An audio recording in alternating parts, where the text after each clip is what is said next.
Well, hello everybody, and welcome to WordCast number 77. We've got a lot of interesting news for you guys today. It hasn't been a super heavy week, but we were able to find a few very interesting things. And kudos to Daniel for doing most of the research on these topics. So, I'll let him jump into it. Okay, so we're gonna start out talking about the way that the Hong Kong securities law and the tech industry has been kind of reacting to that. So, for those that don't know, essentially China and Hong Kong government have been slowly working to remove some of Hong Kong's autonomy, or most of Hong Kong's autonomy. And with the new securities law that was passed, they've effectively done that. It gives them a lot of authority to go after people who are anti-Chinese government, anti-Hong Kong government, like essentially just eroding all of their autonomy. And with that, there's been a big response from the tech community. So Microsoft, Google, Facebook, Zoom, Snapchat, a whole bunch of companies have all announced that they are suspending data requests from the Hong Kong government. So if Hong Kong law enforcement needs data from them, they're just not processing it. Um, Now, Hmm. that is a temporary measure. This is not like, oh, we're not going to comply with law enforcement in the area, because they can't do that. China would just shut them out of the market. Yeah. Um, but they're suspending it essentially while they go over the law and make the business decisions that they want to figure out what they want to do. Yeah. Um, for reference, you notice how I didn't say Apple, even though they're one of the big companies. Apple hasn't stated that they're suspending data requests, but they've also said that they have not ever received a data request from the Hong Kong government Hmm. pertaining to this. And so, and they also said that if they did receive one, it would have to go through the Department of Justice first anyway. And realistically, our government's Department of Justice is not going to give the Hong Kong government most anything they want unless it Yeah. benefits Trump. Yeah. But essentially, there's already a barrier before it would ever get to Apple. And so realistically, I think Apple's just expecting to not get one. And so they're like, we don't want to. Apple, more than any of these companies, has way too much manufacturing in China, and they are working to change that, what we'll talk about later.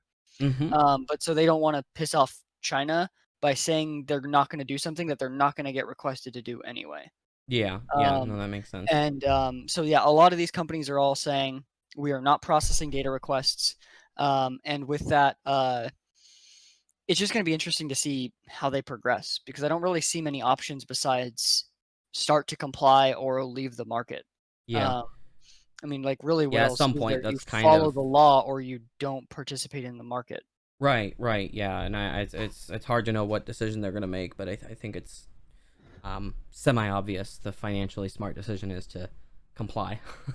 Yeah, which So means, even the data that they're gathering right now, that they're suspending data requests on, yeah, they'll eventually have to give up if if they China expect requests to, the information later. yeah, yeah, And like, the thing is, like, they can't just not do it and like face fines. It's like, yeah, if they don't do it, then the employees who chose not to approve the data request will essentially have like warrants out for their arrest. And if they are in Hong Kong or China, they'll be arrested immediately. And yeah, if they aren't, they will never be allowed to enter Hong Kong or China again. Because the way that the yep, securities law is written is it gives Hong Kong, or it gives Chinese government and Hong Kong government the authority to put warrants up for arrest for anyone anywhere in the world. mm, that's They have kind of essentially insane. decided that they for something like data request processing, not even for like, like, it's like normal, like if you murder someone in the US and then you flee the country, like obviously you're going to get arrested if you come back. Yeah, yeah, Um but like normally laws don't just like globally apply with like arrest warrants immediately in that way, whereas mm, this has specific wording for the global community, which has been one of the things discussed with this law that's been very sketchy. yeah, But Um, yeah, I mean, it'll be interesting to see. I mean, like, I don't think Facebook is going to leave the Hong Kong market. They don't really seem to care much about the best interest of the people anyway. mm-hmm, Um, and like, Google's been trying to push more into China, but they just get a lot of public pushback, and that's why they've been not as successful. Google tries to push into a lot of stuff and they get public and employee pushback. Yeah. Yeah. The one I feel like of this list that seems most likely to consider dropping out would be Microsoft.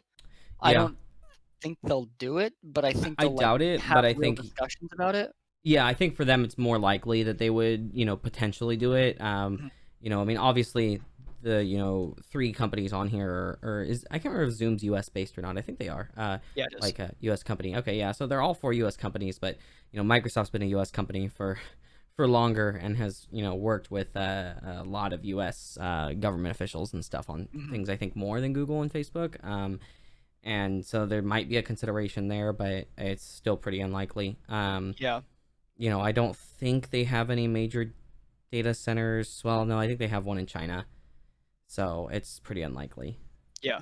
Now, what's really odd, and this was the most surprising thing with all of these announcements, was there was one company who announced already that they are leaving the Hong Kong market for good. Well, not necessarily for good. If things change, they'll go back, but they're Yeah, leaving the Hong Kong market, and that's the company y'all know as the Chinese spying operation TikTok. yeah, yeah. That was a So little for some weird. reason, TikTok, the one that everyone just has been assuming in like has been a Chinese spying operation, they are the ones that left the Hong Kong market. The ones best suited to get data pretty much from Yeah, Hong Kong yeah. have left the market so that they can't collect data and can't be forced to comply. It's a really odd maneuver because I mean TikTok is a like I mean I won't come within 10 feet of TikTok, but like it's weird to see them taking any kind of action. It was the last thing I expected. I don't know Yeah. exactly what I think about it other than that it's weird. Well, and I mean, like you and I have had this discussion before where like I fully expect TikTok to eventually separate from their parent company ByteDance because TikTok is too valuable of a product Yeah. from a financial perspective. Like I feel like a lot of video streaming apps have had a lot of difficulty making money. Yep.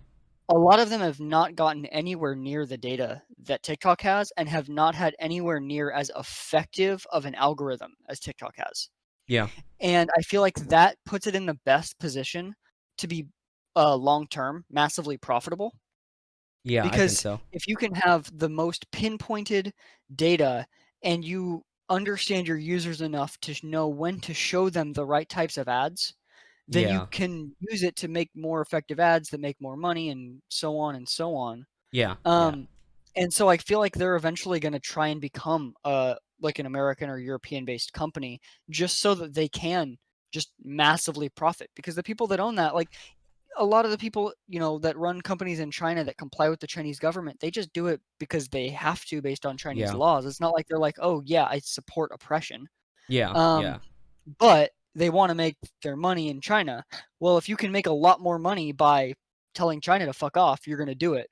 Yep. And the simple fact of the matter is US customers' data, European users' data, those are worth more to advertisers than Chinese users' data. Oh, for sure. Yeah, it's And a matter so of like it's a matter of value versus being enforced, like you said, by the yeah, government. And like and Facebook's yeah. Facebook is a good example of this where they have, what is it? 1.52 plus billion users. Oh no, I think Um, they're at like 3.5 now. It's okay, so insane. Yeah. they Yeah. have billions of users, yet a very, very significant portion of their money comes from the US because Yep. uh, that's where the like user data is worth the most. Yeah. Yeah. It's crazy. So, yeah, I just TikTok leaving the market, that was the surprising one for me. It kind of surprised me too. It caught me. By the way, Facebook's over 2.6 billion users. I Okay. just wanted to confirm that. So I was a little high, but yeah. Mhm. Yeah, I'm surprised that they're doing it, but like in the long term, like it kind of makes a lot of sense actually for them. Yeah. And so I can see from a business perspective why they would do it. It was just not what I expected to come out. Ideally, I would like to see all the major companies here, and just any data gathering companies in general and stuff like that pull the same kind of move that TikTok is, even if it's not financially viable, because companies like that are powerful to the level of Google and Facebook and Apple and stuff have the ability to um, you know uh, kind of push back against this kind of stuff a little bit because they're more powerful than a lot of countries. Yeah. And so like they could in some ways do something about it. but it's not necessarily financially viable for them. So Yeah, it's and a I mean, for complicated certain types situation. of products, there are things they can do. And obviously, like Microsoft, Google, and Facebook can't really do this, but like Zoom could theoretically decide to make a Hong Kong focused version of Zoom that just doesn't store data. So they have Yeah, nothing to give up. yeah, that's true. Yeah, and that's an There are option. ways for certain companies to do it. Well, and Um, with Zoom's newer end-to-end encryption, if that's enabled, that can help that kind of situation yeah, because they're but the storing a certain level of user data, but not the conversation data. yeah, but the Hong Kong government can also just pass a law like the US government's trying to do and make it so that you can't actually have encryption. Yeah, that's true. That's true. Which is really unfortunate. Yeah. Yeah, kind of weird to compare that to China. Yeah. And Yeah. then the other big like potential consequence of this securities law in the more short term Yeah. is that it could really affect the cryptocurrency market.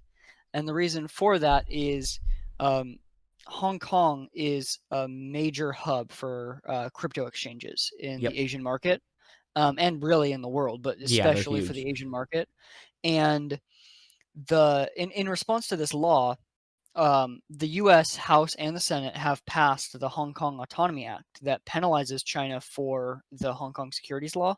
Yeah. So once Trump signs this into effect, one of the things that this law does is it gives the Treasury Secretary authority to restrict like foreign banks and subsidiaries of U.S. banks that operate in Hong Kong Hmm. from accessing the U.S. dollar. And so you could potentially see banks that do conduct like significant transactions with Chinese government or Yeah. politicians in Hong Kong that are helping China. Um, if they do that and they lose access to the US dollar, that could really upend the crypto market because like as much as people like to talk about cryptocurrency as its own currency and independent of the dollar and blah blah blah, it's not. It's not. Yeah. Crypto Yeah. brokerages completely just like most every other financial market in the world, like they primarily operate on the US dollar. Yeah. Yeah. When you look at people that like trade currencies to make money, it's usually like you trade back and forth between US dollar and the currency you're trying to profit off of, that type of thing. Right. Right. Um, and so we could see um, either, you know, potentially a sell-off of some crypto soon because people are concerned that they'll not really have a good way to sell it off later in Yeah. that market. That's We gonna cause could some see drops. a slowdown in transactions, a slowdown in sales, which could potentially actually increase the cost. And so Yeah. maybe it's like one thing could have a negative impact, one thing could have a positive impact. I guess it's all negative or positive depending on what you're trying to do with it. Yes. Um, but it really could upend the market. Just depends on what the Treasury Secretary Steve Mnuchin decides to actually do. He Hmm. may do nothing, and nothing comes of it. Yeah. So It's a little odd, yeah, but I don't know. The stuff going on in Hong Kong is disappointing, and it's before the virus, it was not being ignored as much as it is now. I feel like a lot of the world's ignoring it now and not paying attention to it like they were before. yeah. I mean, it's not even ignoring. It's just like there is so much news going on. Yeah, there's a lot in the world right now. Yeah, it's like okay, the the Hong Kong protests going viral was fairly easy when there was nothing major going viral all the time. Mm-hmm. But when you have the US like breaking records daily for COVID cases, while some countries are now starting to see increasing case counts after they almost never had a significant case count in the first Yep. place, Yep. and you have we're approaching the 2020 election, so in the US that's getting a lot of coverage. Yeah. You're looking at data privacy issues, you're looking at all these different things going on in the US, and you have Brexit and the consequences of that still being worked on, and you have There's all these just so different much. things globally. Yeah, yeah. Well, And and there's it, a lot of there's global potentially positive news too of things like SpaceX launches and stuff happening where that's being talked about more. And so I just feel like there's just a lot of news on all sides right now, and it's yeah, it's hard to pay attention to any one bit of it. Yeah, and like the stuff that would normally go viral, like relative to the ongoing news at the time, just is just not getting. I mean, even if the same amount of people talked about it, it's not necessarily at that point viral and doesn't go into trending Yeah. Well, on we certain have more services. people, I think, paying attention to news now too, Yeah, and that's affecting it as well. It's pretty yeah. crazy. So, really, we'll see what comes from all of this, and I'm sure we'll talk about this again over the next few weeks. Yeah. But really, this is going to see some interesting consequences in the Hong Kong market and beyond, probably. Yeah. Yeah. I definitely think so. So, It's a little crazy. and then let's move on to some news, kind of focused on Apple for a bit. So, Yeah, quite a bit here, actually. I was surprised by how much Apple news we had to talk about. yeah, a lot of it Considering is WWDC happened with our last podcast. yeah, a lot of it is drips and new information coming post Yeah. WWDC. Right. Right. Though this first one is, I mean, not really necessarily directly related to what we were just talking about with the stuff in Hong Kong and China, but Hmm. just Apple diversifying their supply chain in general. So Foxconn is investing $1 billion in India amid a push from Apple to kind of diversify where they make where Foxconn produces the iPhones. Right. Right. And So it's kind of amazing to see Foxconn doing that. I mean, it's basically it's funny that we're talking about Foxconn and that's just immediately Apple news, but it is because they're such a big supplier for them, and yeah, I mean, it's Foxconn makes products for a lot of people, but this is specifically related to yeah. Apple. Like Apple's pushing them to do this. I The mean, Foxconn is plant, basically like their biggest customer by a huge margin is Apple, and so like it just mhm, makes sense. yeah. So Foxconn already actually has a plant in India that they use to produce some of the iPhone 10R models. I remember that. Um, Yeah. Yeah. and so what the plan is that this $1 billion investment is expanding that manufacturing plant. Okay. And it's going to take place over 3 years, and I think they said it's going to be estimated to create about 6,000 jobs. That's good. Um, and the goal with this is to not just have more iPhones produced in India, but potentially start having India be used as an export hub for Apple's supply chain overall. And it makes sense to have the supply chain be able to run in multiple countries. You never know when something might happen to a given country. And so, like you mentioned here, is diversifying it has benefits in a lot of different directions, aside from just, potentially the ability to deal with different laws, have different export hubs and stuff like that. Um, And then one it's other yeah, big factor in this is China's wages have been going up faster than India's wages, and right, so labor is actually cheaper in India cheaper than there. it is in Yeah. China. So yeah, the public betas came out for iOS as well, and iPad OS and watchOS. And macOS. And macOS, everything came out, and yeah, I don't know, it's interesting. I guess my first question is to you: Are these identical to the developer beta 2? Yes. Aside from just being called public beta, okay. So Yes. if you're on developer beta 2, there's not really a point in switching to the public beta chain until the next update for public beta comes out. Correct. From my understanding, even the build numbers are the same. Okay, okay. All right, that's good. That was something I was thinking about, is should I go ahead and switch to that release chain yet, or should I just wait? And I'm gonna wait till there's another update. I've just Yeah. disabled auto updates on everything, so Yeah. So we both have iPhones, iPads, and Apple Watches, and we're yep. both on the betas. So um let's start with iPhone. You're newer to iPhone than me, so what are your thoughts on the beta so far? Yeah, yeah. So when he says newer to iPhone, the first thing I'll say is I haven't used iOS on a small like phone-like device for about a decade, except for to help people in fairly minor instances. And when you Um, use it on a small device, it was an iPod Touch, right? Not an iPhone. it was an iPod Touch, but at the time, it was an iPod Touch was just an iPhone without cellular. So Yeah, but it's a little different using it as your like primary device this is versus as true. your However, secondary. That's why I was asking. I did use it as basically my primary device. I did use Oh, it for okay. all my communications other than phone calls. So, Oh, um, but yeah, it's been a very long time. I've used iPad OS for a long time, and we'll get into that later. That's something I've used more extensively. But I don't know. I'm really interested in the updates that they've pushed out. I feel like iOS 14, not only is it a really significant change for just iOS and the way it behaves in general, but it's also a change that adds so many features that Android's had for so long that there's very few things that I feel like Android now has in benefit over iPhone. And that's actually been a thing, for the longest time. The argument that I and other Android enthusiasts had was, well, yeah, it might be more buggy, it might be less stable, but you have more hardware options. That's still true. Not quite as true, but still true. And you have more brands, of course. But you have more customizability and more features. And so even if it's not as buggy, or even if it's a little more buggy, even if the battery life isn't as good, you have these features that you can play with. And iPhone just felt so restrictive. And iOS 14 helps remove a lot of that, actually. And that's what I've felt with it is, I was pretty happy with 13. I made the switch and used 13 for almost a week. And switching to 14, though, is like, it's a significant move in the direction of me not feeling like I miss anything. Yeah. The addition What of widgets. obviously there's only first party widgets right now. What are you using? So right now, the primary widgets that I use, I have the weather widget. I do have Siri app suggestions as a widget because that works incredibly well.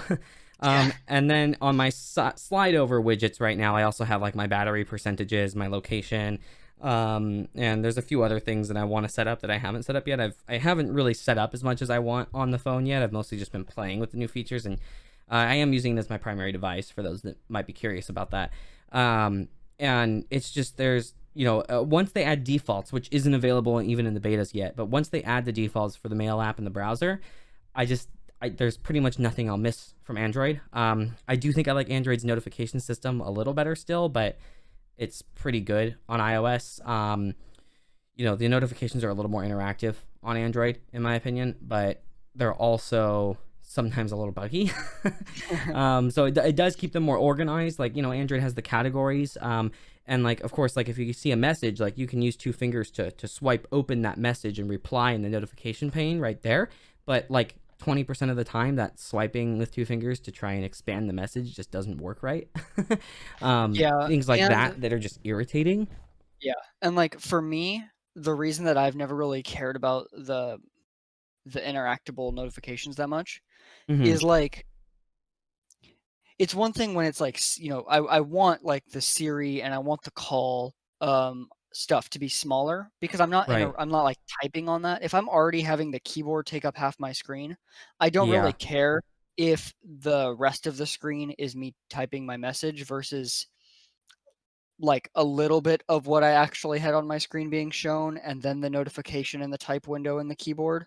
Yeah. Yeah. Like it's not really that much different in And my things are so opinion. fast now to open up an app or whatever that it's Yeah, fine to and just getting go back to to it. your previous Yeah. app just by swiping over is so quick that it kinda just negates that. Yeah. Um, Yeah. going back to the home screen and stuff, so for me, I'll just show kind of what I'm using. So I have Sure. let me see if it'll focus. I have a weather widget, I have a row of folders, a row of apps, and then I have a widget for shortcuts. Which And is I've one I'm been gonna be adding. I will be adding a shortcuts one. Yeah, Yeah. shortcuts is honestly like one of my favorite things as far as being integrated in the OS so well. And And I'm it's glad one of that the they've things that Android kind of had over iOS for a really long time with Tasker so long ago. And yeah, shortcuts is different and can do though more.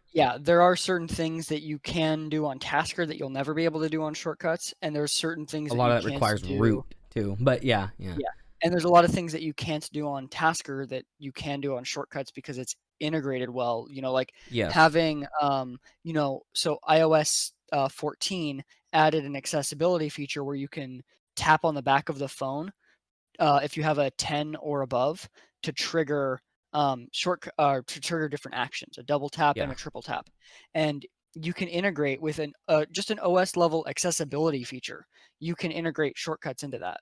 Yeah. Yeah. And then like on top of that, it's like default without needing to deal with third party apps or without needing to deal with root, without needing to deal with potentially rooting your watch or whatever. You can Hmm. have shortcuts change your watch faces on your Yeah. Apple Watch, and so like you can have an Apple like a Apple Watch face for the morning, and then have that automatically change in the afternoon, or depending on the context. If you set up a schedule for it to change times when you'd be going to work, and you have a work specific watch face, that's all really easy to set up. And Yeah, then and that's the key point too. There is how easy it is. Like a lot of the yeah. stuff still ends up being achievable with a combination of Tasker and IFTTT, but Mhm. like like setting up those, so it's two separate apps that you have to install and learn how to use. It's more clunky and in my experience less reliable versus what Yeah. shortcuts can do. Especially if it has to use IFTTT, in my opinion. Yeah, IFTTT is a pain in the butt. Actually, I've never like Um, I've set up so much stuff on there before that just never works, and I just have to yeah. disable it. It's very Well, and then frustrating. the other thing is that Shortcuts integrates natively with Siri, Right, and right. it's really easy to not just add something into Siri, but remove something from Siri. And that was my biggest issue with adding things into Google Assistant, was Right. I found that adding things was not that hard depending on the application, but sometimes removing things just didn't work. Like I Yeah. literally had tried to remove commands that I had set up through if this then that for my hue lights, and it just wouldn't delete it. I I've actually literally had a similar instance. I've had similar things with IFTTT, and also I've had an issue with Hue before, where I told it to stop turning my lights on in the morning automatically, and it uh, just kept doing it, and it's still doing it. It's very weird. I need to figure that one out, but yeah. it's just like when automation, when you can't disable it and it's something that you set up once and either made a mistake or don't want anymore, it's very Mhm. irritating because my lights turn on when I don't want them to and then turn back off when I don't want them to. And Yeah. so like I get up in the morning and I come down after eating breakfast to work on stuff in my room and the lights are all off because Mhm. it turned them off based on the timer that I set and then deleted. Yeah. So Are you using any widget stacks? I am for weather, but just for weather. I just have like my work location and my home location. Oh, okay. So I'm gonna be adding more locations because there's several places I care about. But they work really well. You can't really see it super well because my camera will not focus because it's static focus. But you can see my home screen there a little bit, and Mhm. then the widget at the top is a stacked widget. And then I do really like Siri suggestions because it looks like it's just normal apps, but it's totally Yeah, not. yeah. Um, yeah, so I have, my weather widget is actually a stack that is, weather, 2 different news widgets, one that is, general top stories, and then one that's a tech news, and Okay, then, stocks. I like it. And I like what's it. nice is that I have that stack enabled as a smart stack. And Hmm. so it will automatically change those. So like if the weather hasn't changed, if it's not expecting to rain anytime soon, and so Yeah. it's just showing the static hours, which for those that don't know, so the way the weather widget works is really cool. So if it's like just cloudy or sunny out, then it just shows the upcoming few hours of weather. But if it's expecting to rain soon, now that it has the dark sky data, it will change the widget to show um, the rain within the next hour, Yeah, and what yeah, which time is that really should nice. show. And Yeah. so if the weather widget is not showing that and there's a new top news story, then it'll automatically change it to be the news widget. And so when I open my home screen, if I see that the news widget's there, I know that there's something new. Yeah, yeah. And then like it'll only show the stock widget when stocks are still updating. Once the market closes, it never defaults to the stock widget because there's no point. It's pretty nice. The Yeah. stacked widgets is another thing that like I feel like widgets were implemented in a way better than Android. Androids are still more unique and And more they're way flexible. more interactable. That's one of the downsides to the way that the widgets work. We haven't really Yeah. seen the limitations of that because we're just seeing pretty basic widgets with the first Yeah, party because it's ones. just the first party. Yeah. But so the way that the widgets work in iOS 14 is, and I feel like they'll expand upon this in 15 and down the line, Hmm. but in 14, the small widget is a single deep link. That's it. You press on it, it opens the app to wherever the widget is set to open it. Yeah. And then in the wider and the much larger widget, you can have multiple deep links. But again, that's all they are, is they're deep links into the app Yeah. with the exception of shortcuts.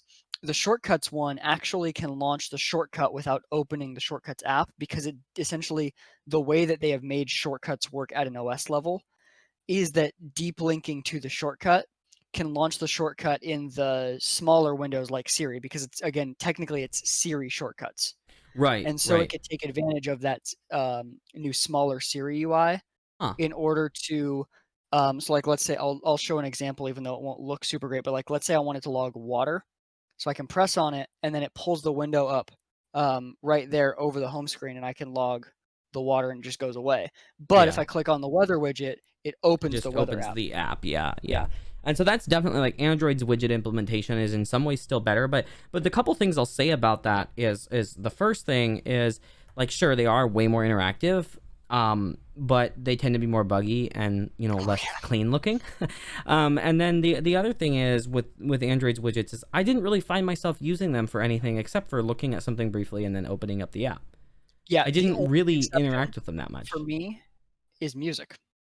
Yeah, yeah, That's the music's only good. one that I used was, but on iOS, you can also change music by just opening Control Center. So Right. Yeah, you have Control Center or the notification pane if you yeah, have music currently playing. So yeah, it's kind of a workaround there. And that's actually a something that I feel like Apple does better is the organization between having both Control Center and a notification pane is like you can see everything that's going on in the background still like Android, but it feels more organized and better mhm, looking.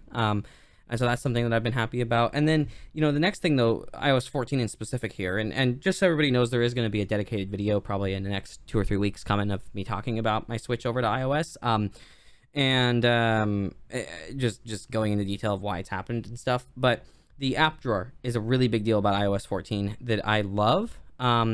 It's really nice because you have the organization of it and it's all auto organized, which is it actually does a pretty good job. There's a few that I kind of disagree with, but most of it is auto organized really well. You've got the search that works really well. Of course, you can just search with Spotlight search as well for it, but it's nice to only have one home screen.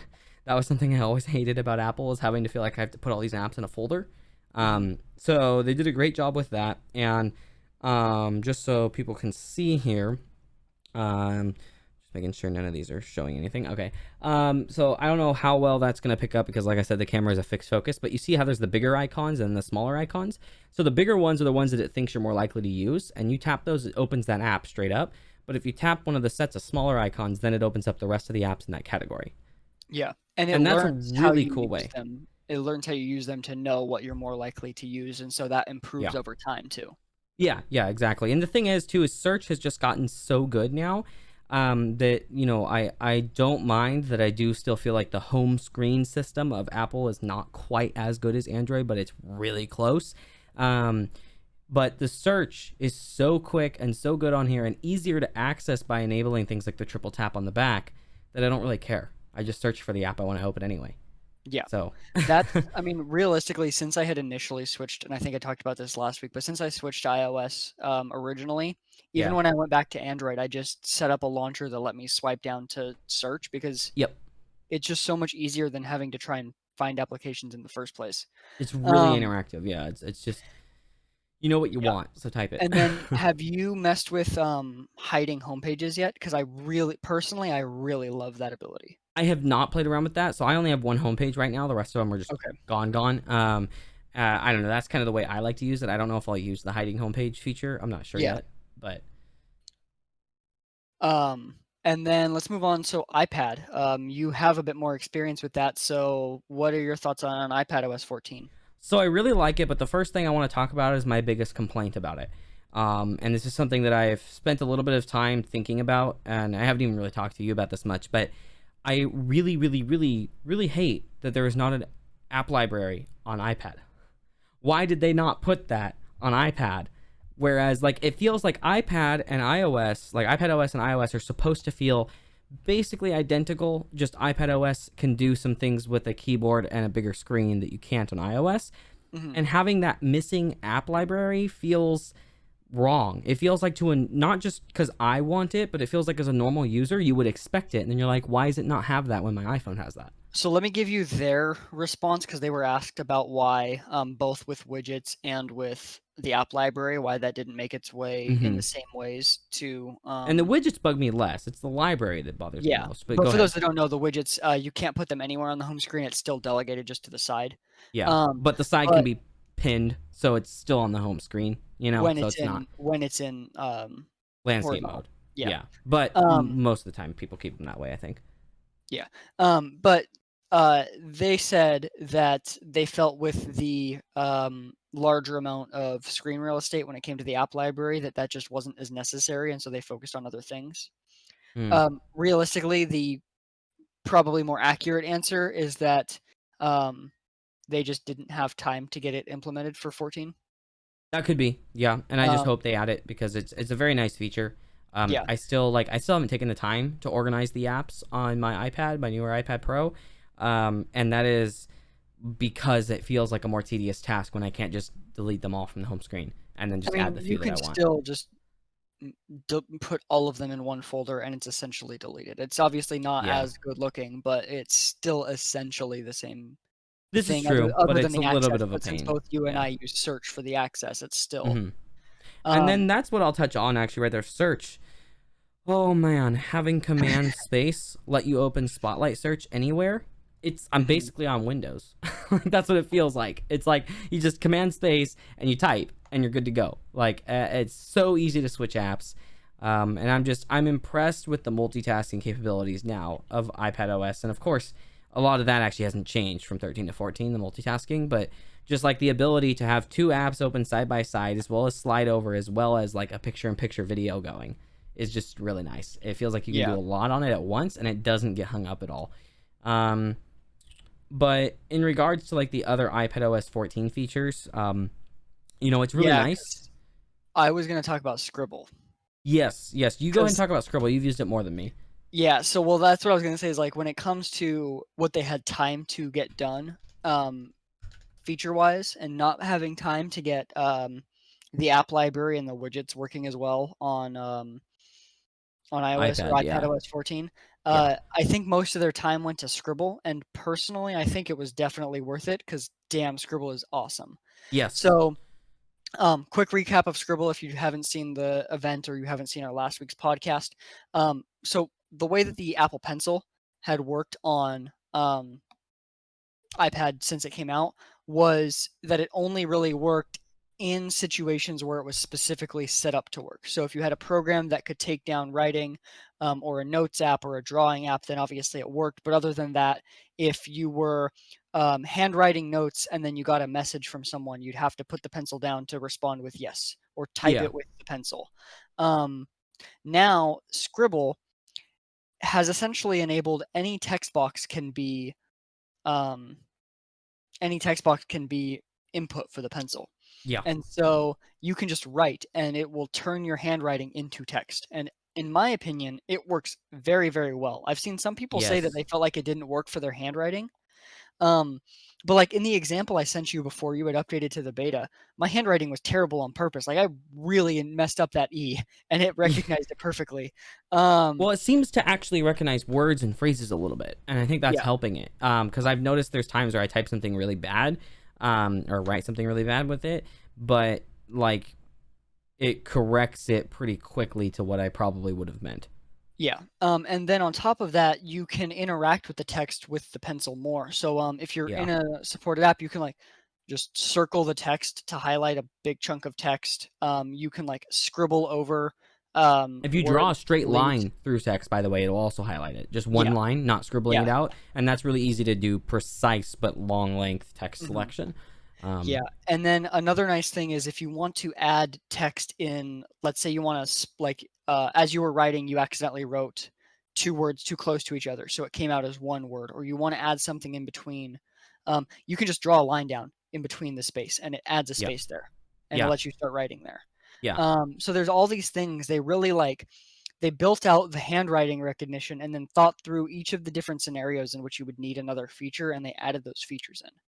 Yeah. They And did, so and I I'm really I'm impressed. yeah, I love it. And then also if you're using like let's say the Notes app or something else that supports shape input, Yeah. then what you can do is you can draw the shape and then as you finish drawing it, you just hold the pencil there and it corrects it to like a proper shape rather than your hand drawn one. So if you're doing a square, if you're like let's say you're using the notes but you want to make a little diagram, you can really easily make a square, hold it for a second, write in what you want within that square or next to the square, and Yeah. then like do another shape, do a star, a circle, whatever you need to do. And it's really quick and easy to throw that on there and to just adjust everything. It's pretty impressive. And so what I will say is, like, I am not a fan of handwriting. I hate handwriting. I prefer typing.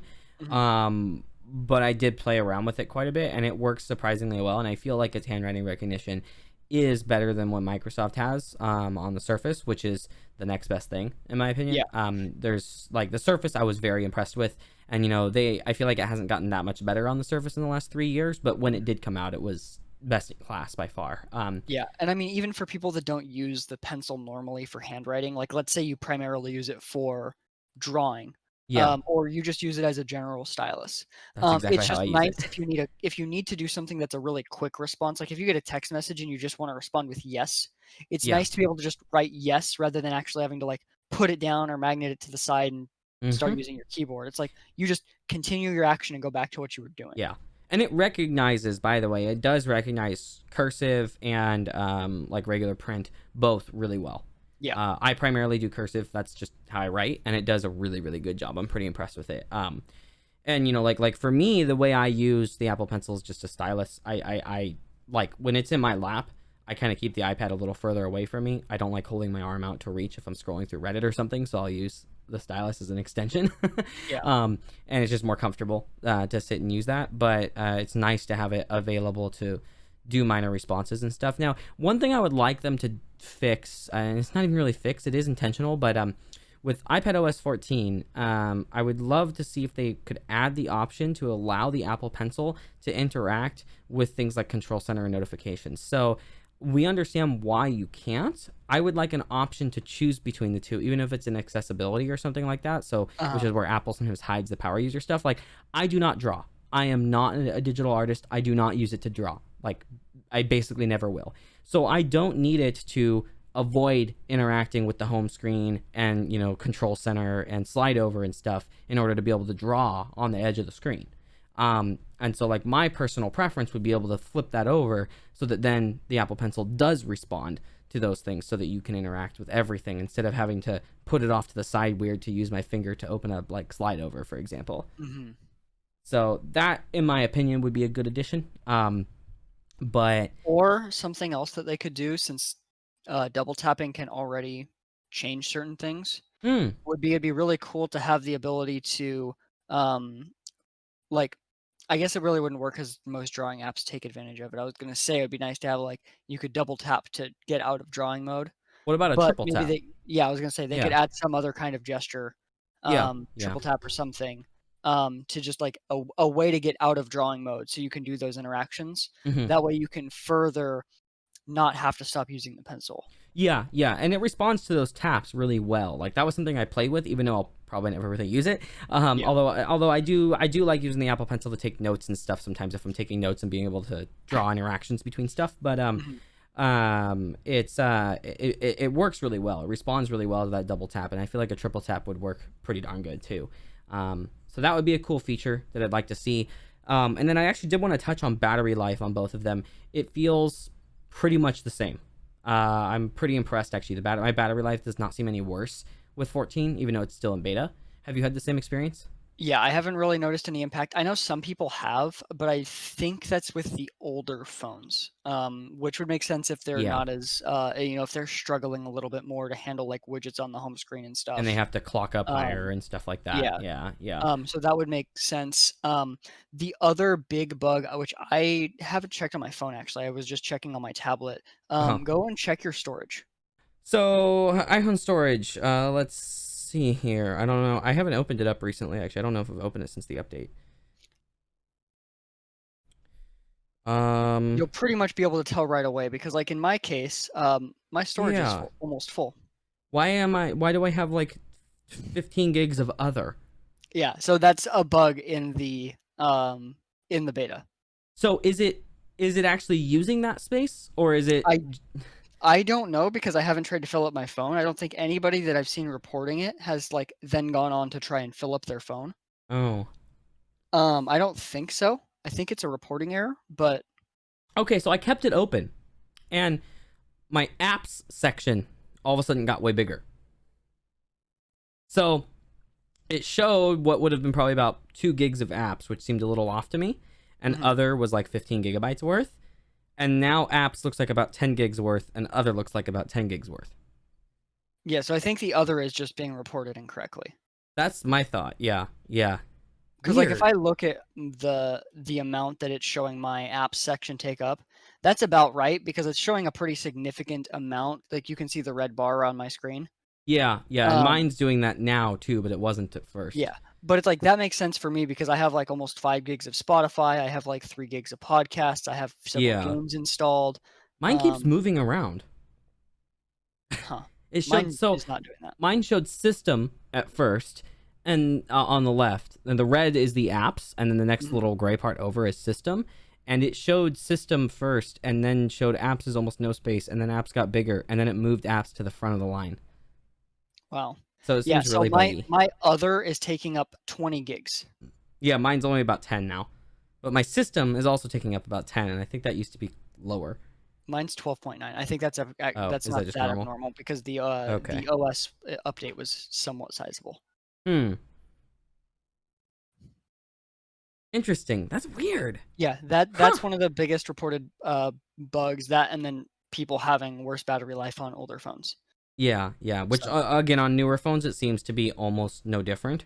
yeah, Um, at least in your case, it's only like 10 gigs. There are some people, like yeah. most people who are suffering from the bug, it's just nearly filling up their phone. Like in my case, where it's just almost like I'm at 60 of 64 gigs used. Wow. And there are people who have 512 gig iPhones who are having like other take up 200 gigs of data. That's kind of insane. Yeah. Okay, because I was wondering So if maybe it's some kind of backup error, but if it's using up more space than like the rest of the system, yeah, no, it it's doesn't make essentially sense. just Yeah. like in a lot of the cases where people are having the issue, it's using up data relative to their free space. Hmm.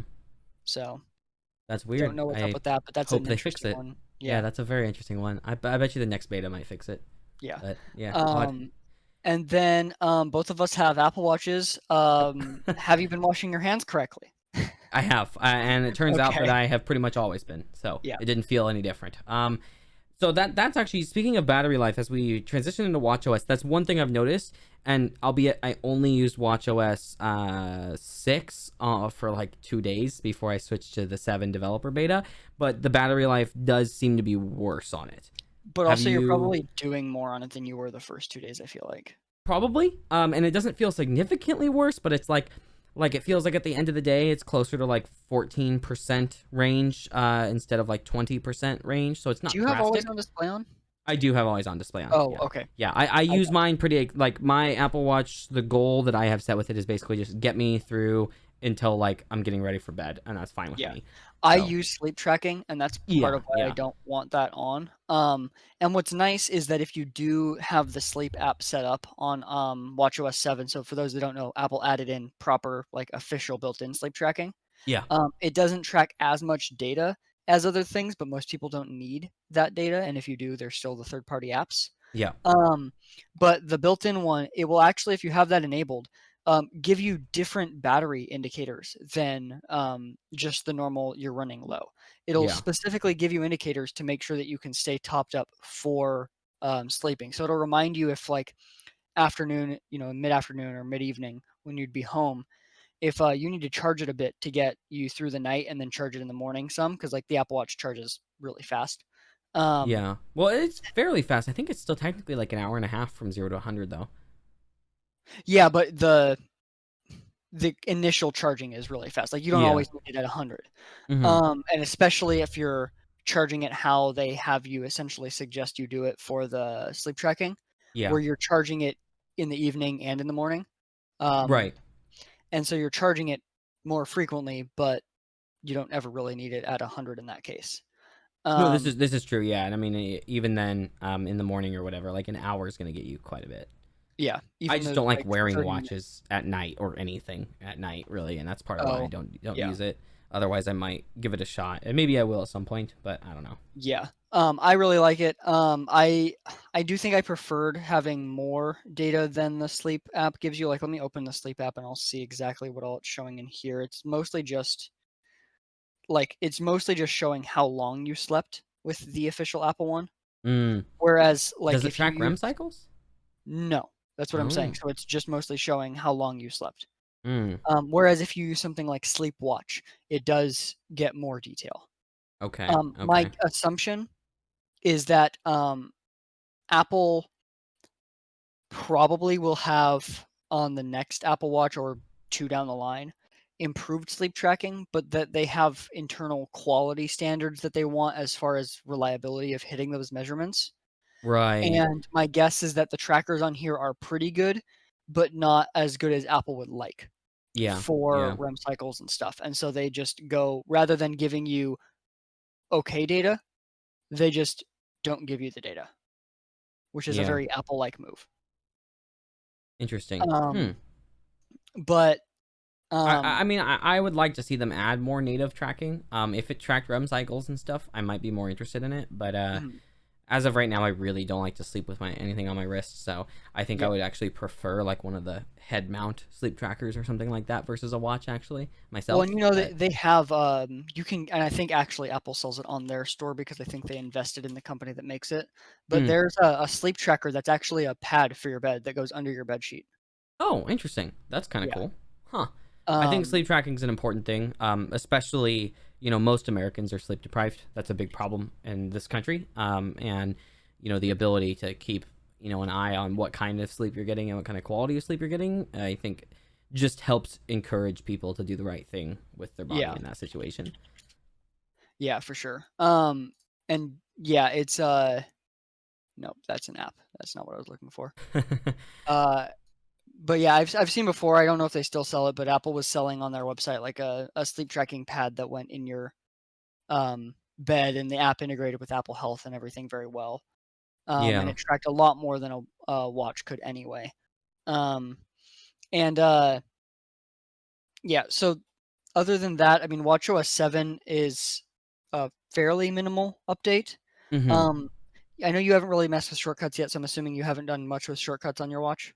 No, no, I haven't. I'm hoping Okay. to get a little bit more into it this week and start automating some more stuff, but I'm just still getting on the cusp of like what I can do with all the stuff I have now. Oh, yeah. So, And yeah. I mean, there's a lot with shortcuts. Like it is essentially its own programming.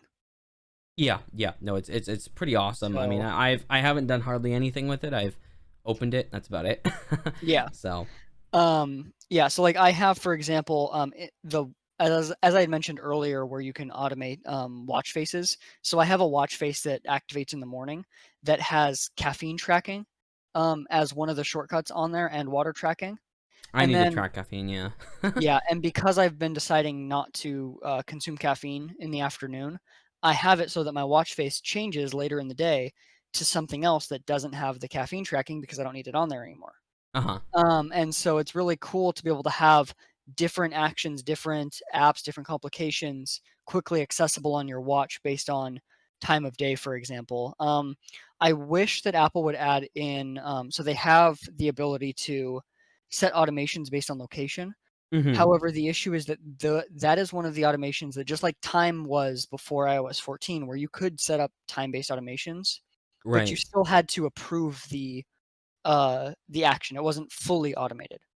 Yeah. And so like what a lot of people have been asking is that they want the ability to change watch faces based on location. So you show up to work and it changes to a work watch face. You show up to the gym that you normally go to and it changes to a gym watch face. That would be really cool, and I feel like one of the few shortcuts related things, at least on the watch specifically, that's really missing. Yeah.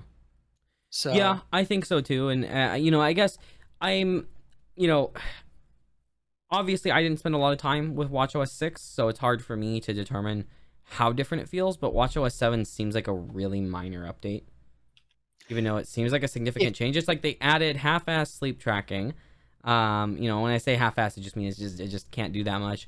They added the hand washing, but that was also with that was didn't that worked with iOS 6. I think they pushed it out to iOS 6 too, or no, they WatchOS didn't. 6.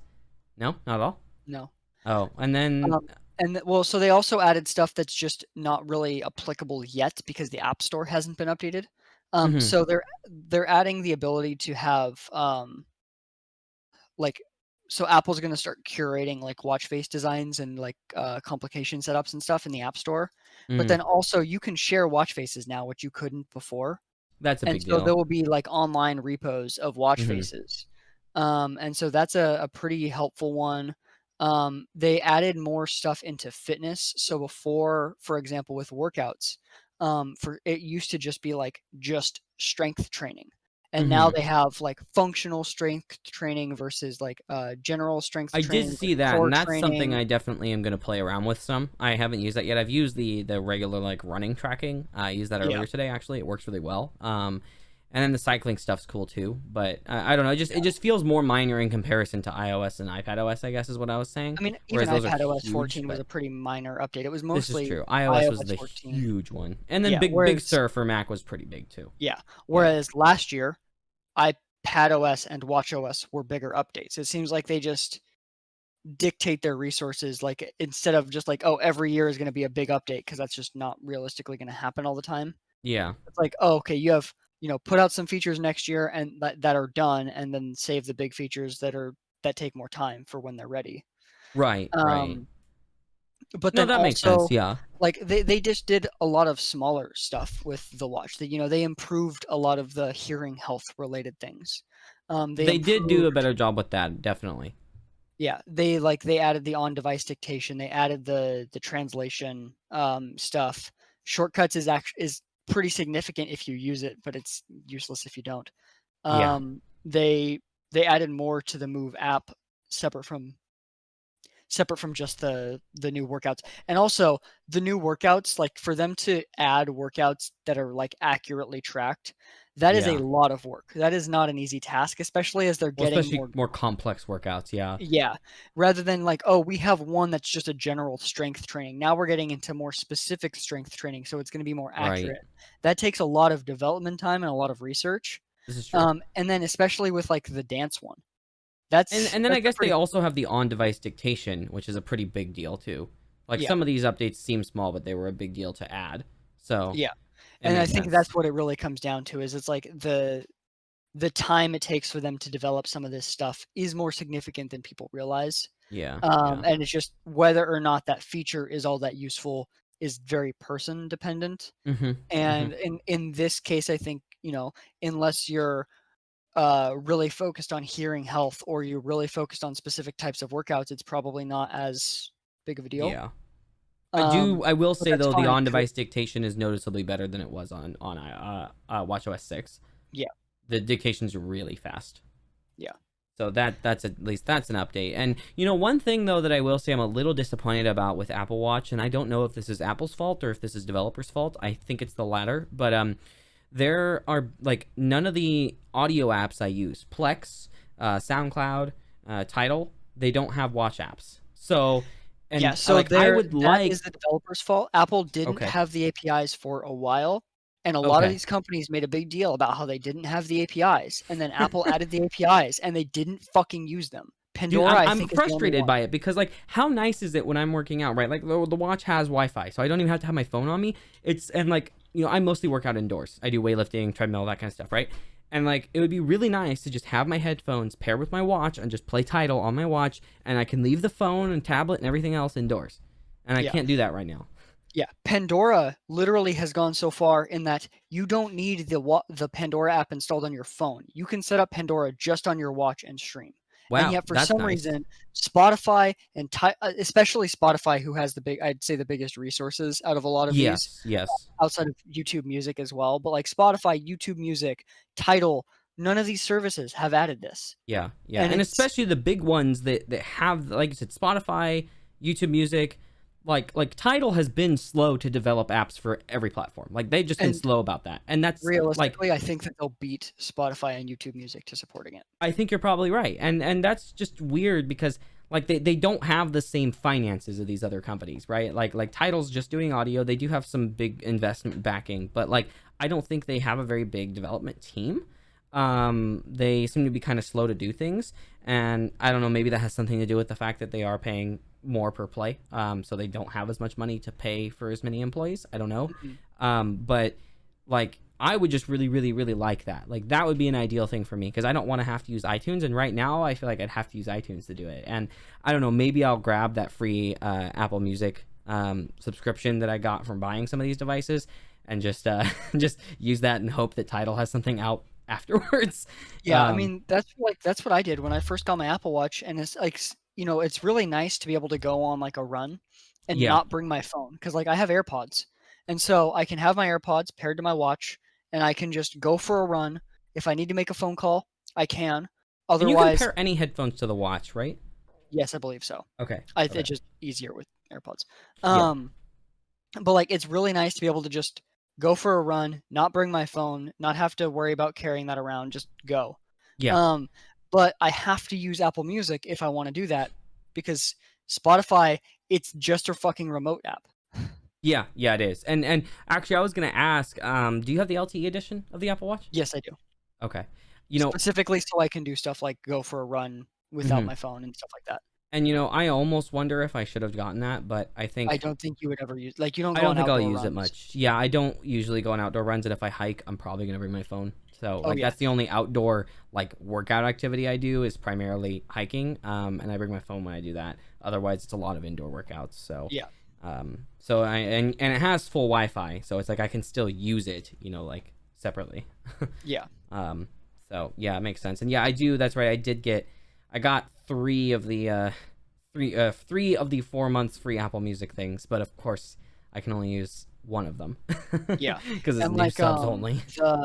the podcast app I use, Pocket Casts, you can use on the Apple Watch, but you have to have their premium service to do it. Yeah, I guess if they're gonna put the development time into it and make you pay for it, it's not the end of the world.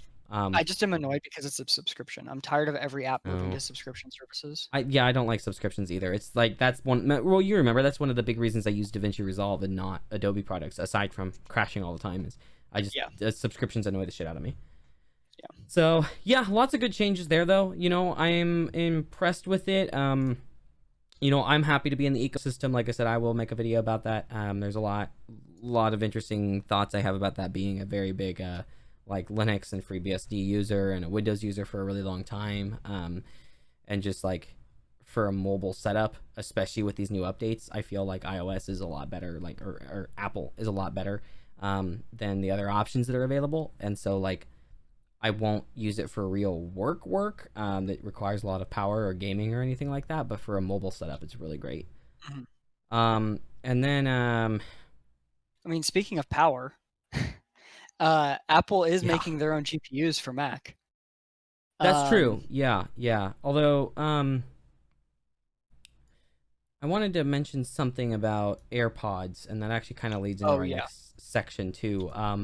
So what I wanted to say is, I like the AirPods Pro are pretty interesting, and part of me almost wants to get those just because they're so much easier to use, even though they don't sound as good as my Sennheisers. And do you have the Pros? I can't remember. Are you Yes, I happy do. with them? Very. The only issue that I have, and this is not the fault of the pros, this is the Uh fault huh. of when I'm at work, I have to wear a suit and I keep it in the suit coat pocket, and sometimes I lean over and it falls out.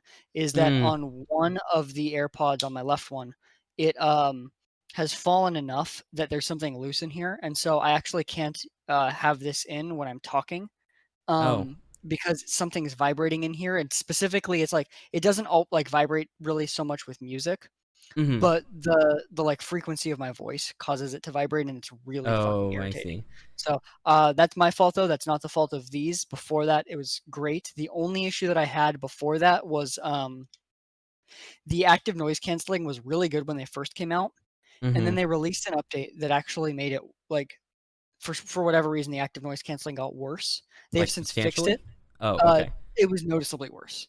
Okay. But they've since fixed it with a newer update. Um, But yeah, overall, I do really like Hmm. my AirPods. It's really just the issue that I have from me dropping it.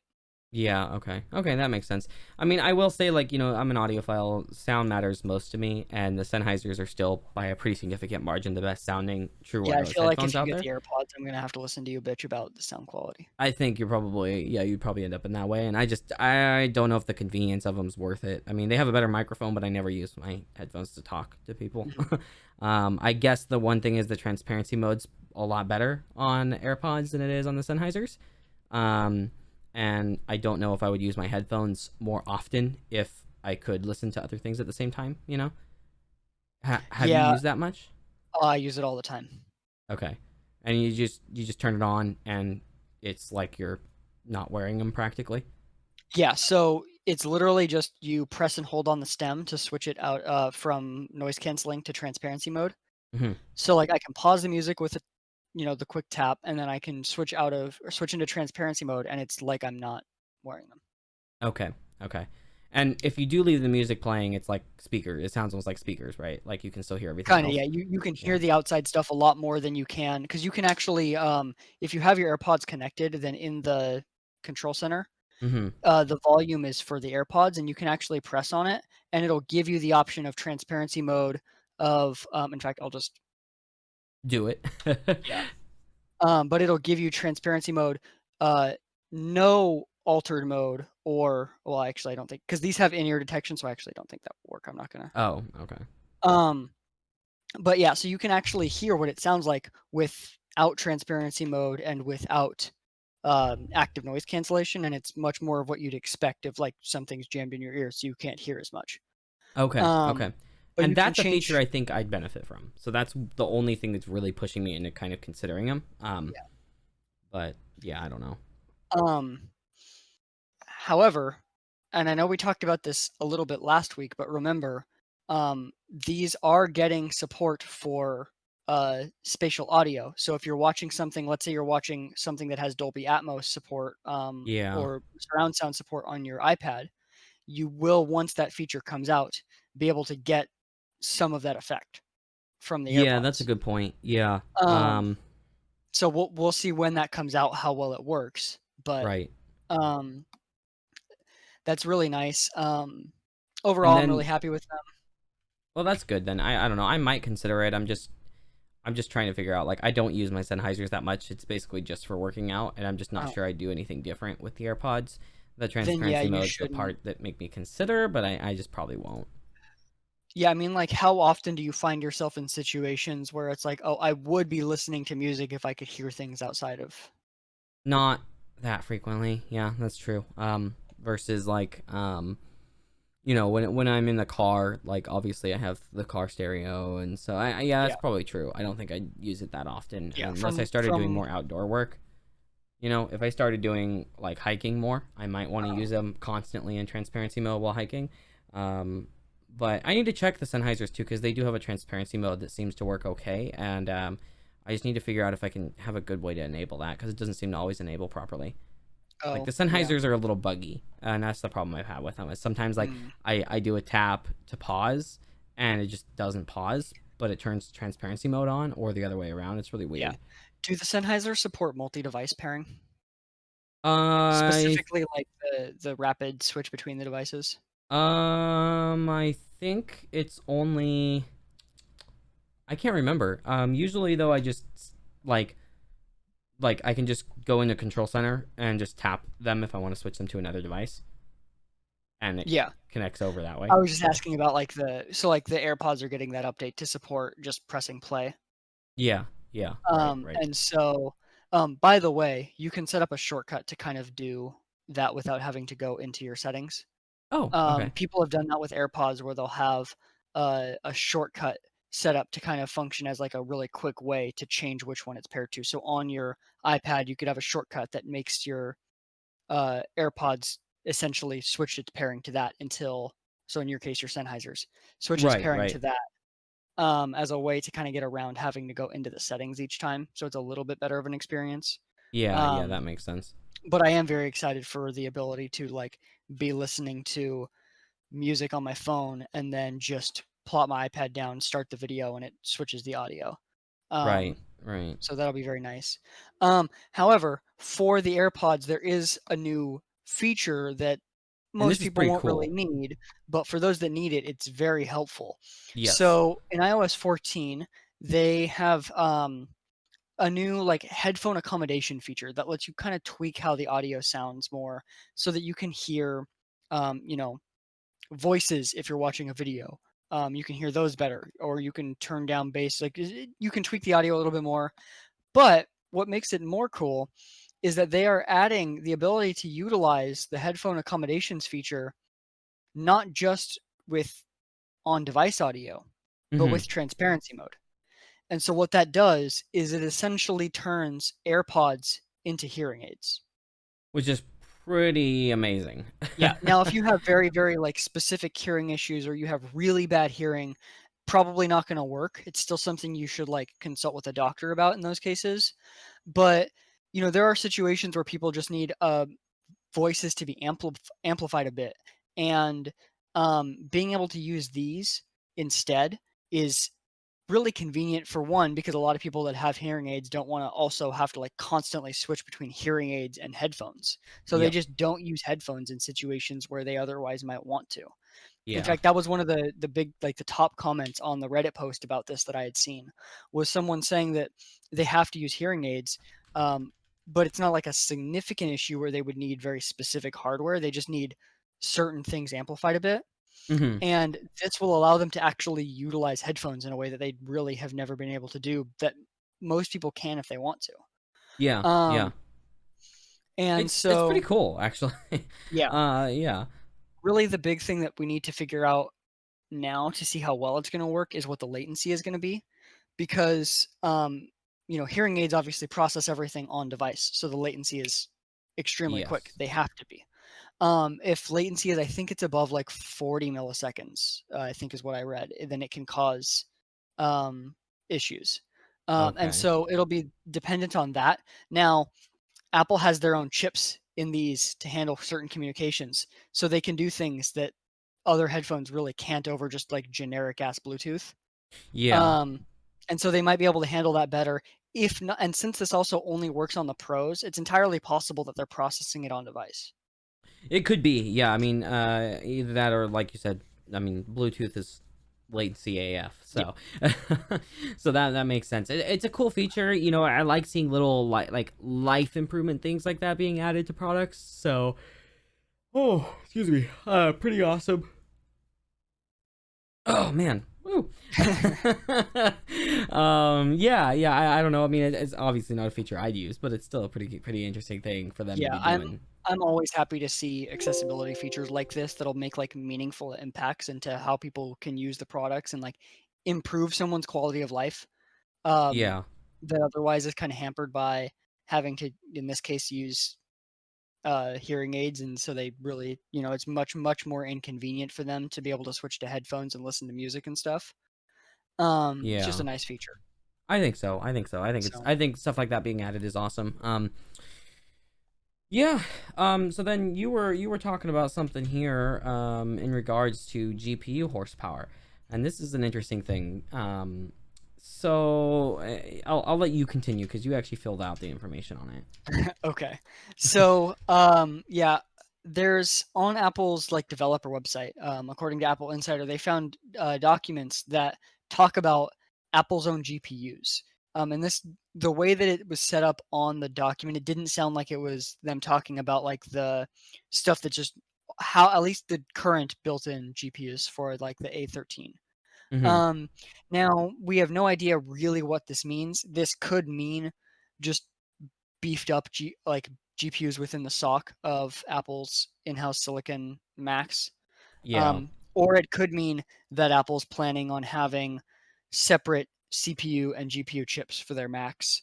That way they could have, um, if every single, let's say, MacBook Pro that runs these is going to have the A25. I'm just making up examples, but like the Right. A25 CPU, and then they want to be able to switch between different GPUs based on the model you go with. This would probably be a more manufacturing efficient way to do it than having, um, and like the CPU and the GPU on the SoC have to be different for each one. Mm-hmm. They can just pump out the CPUs, which makes them cheaper, and then pick the GPU based on the need. And Yeah. so I Yeah. think they'll go that route, but we just really don't know. I mean, it's been, we haven't really seen anyone take ARM for actual computing that seriously outside of the server market. Yeah, we've Um, seen some pretty hefty supercomputers and stuff running it, yeah, but nothing that's like the kind of consumer slash workstation oriented performance stuff.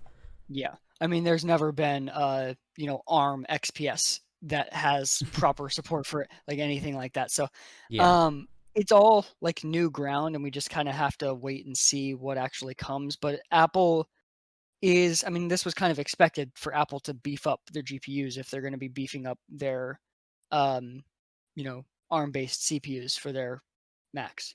Right. Yeah, for So sure. it's just kind of more And I actual mean, they have documentation the on it. OS control to do it, and that right there is also part of it. Is like ARM just doesn't work with Windows right now. It's pretty terrible experience for the most part. Yeah, and even with Microsoft working with Qualcomm on chips, they've just never done a good job. Mm-hmm. And they're not high performance enough either, which Apple probably is going to do a better job on that front. Yeah, well, and I mean, there's a few reasons for that. I mean, for one, Qualcomm is just not as good at chip development. Uh huh. But also, Apple has been making ARM chips, and Apple's been designing ARM chips longer than Qualcomm has. So Qualcomm has been making ARM chips Yeah. for a long time, obviously. However, they didn't have, from my understanding, the architectural license as long as Apple has. Apple actually had. They were one of the first companies to get the ARM architectural license that allows them to take the ARM architecture and actually use the stuff that ARM has the patents for, but then really tweak it however they want. Yeah. Qualcomm was just using the existing ARM cores for a while. So ARM would design their own cores and Qualcomm would just utilize that, be able to make certain modifications, but they couldn't actually go in and architect their own chips completely. Whereas Okay. Apple Okay. has been able to do that for longer. And while ARM Yeah.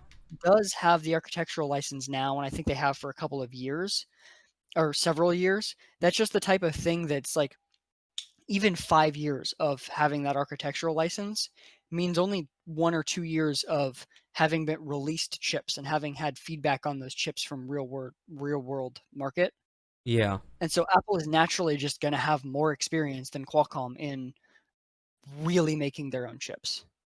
Yeah, I think so, and I think they're probably going to do a better job with it. And again, the OS ability is another huge deal. Is it's Mhm. going to be easier for Apple and their ecosystem to switch over to ARM, whereas Windows is probably going to be x86 for a long time. And like obviously Windows is the OS, the ultimate OS when it comes to compatibility. Like Windows just works on more stuff. Period. Like Windows can do anything, but that doesn't mean that it does all those things very well. Oh, yeah. And What so I just fully because, expect is Microsoft to eventually just have Windows have unified binaries and just they will require much higher end ARM chips to run as well as Apple's because they're just doing a lot more emulation.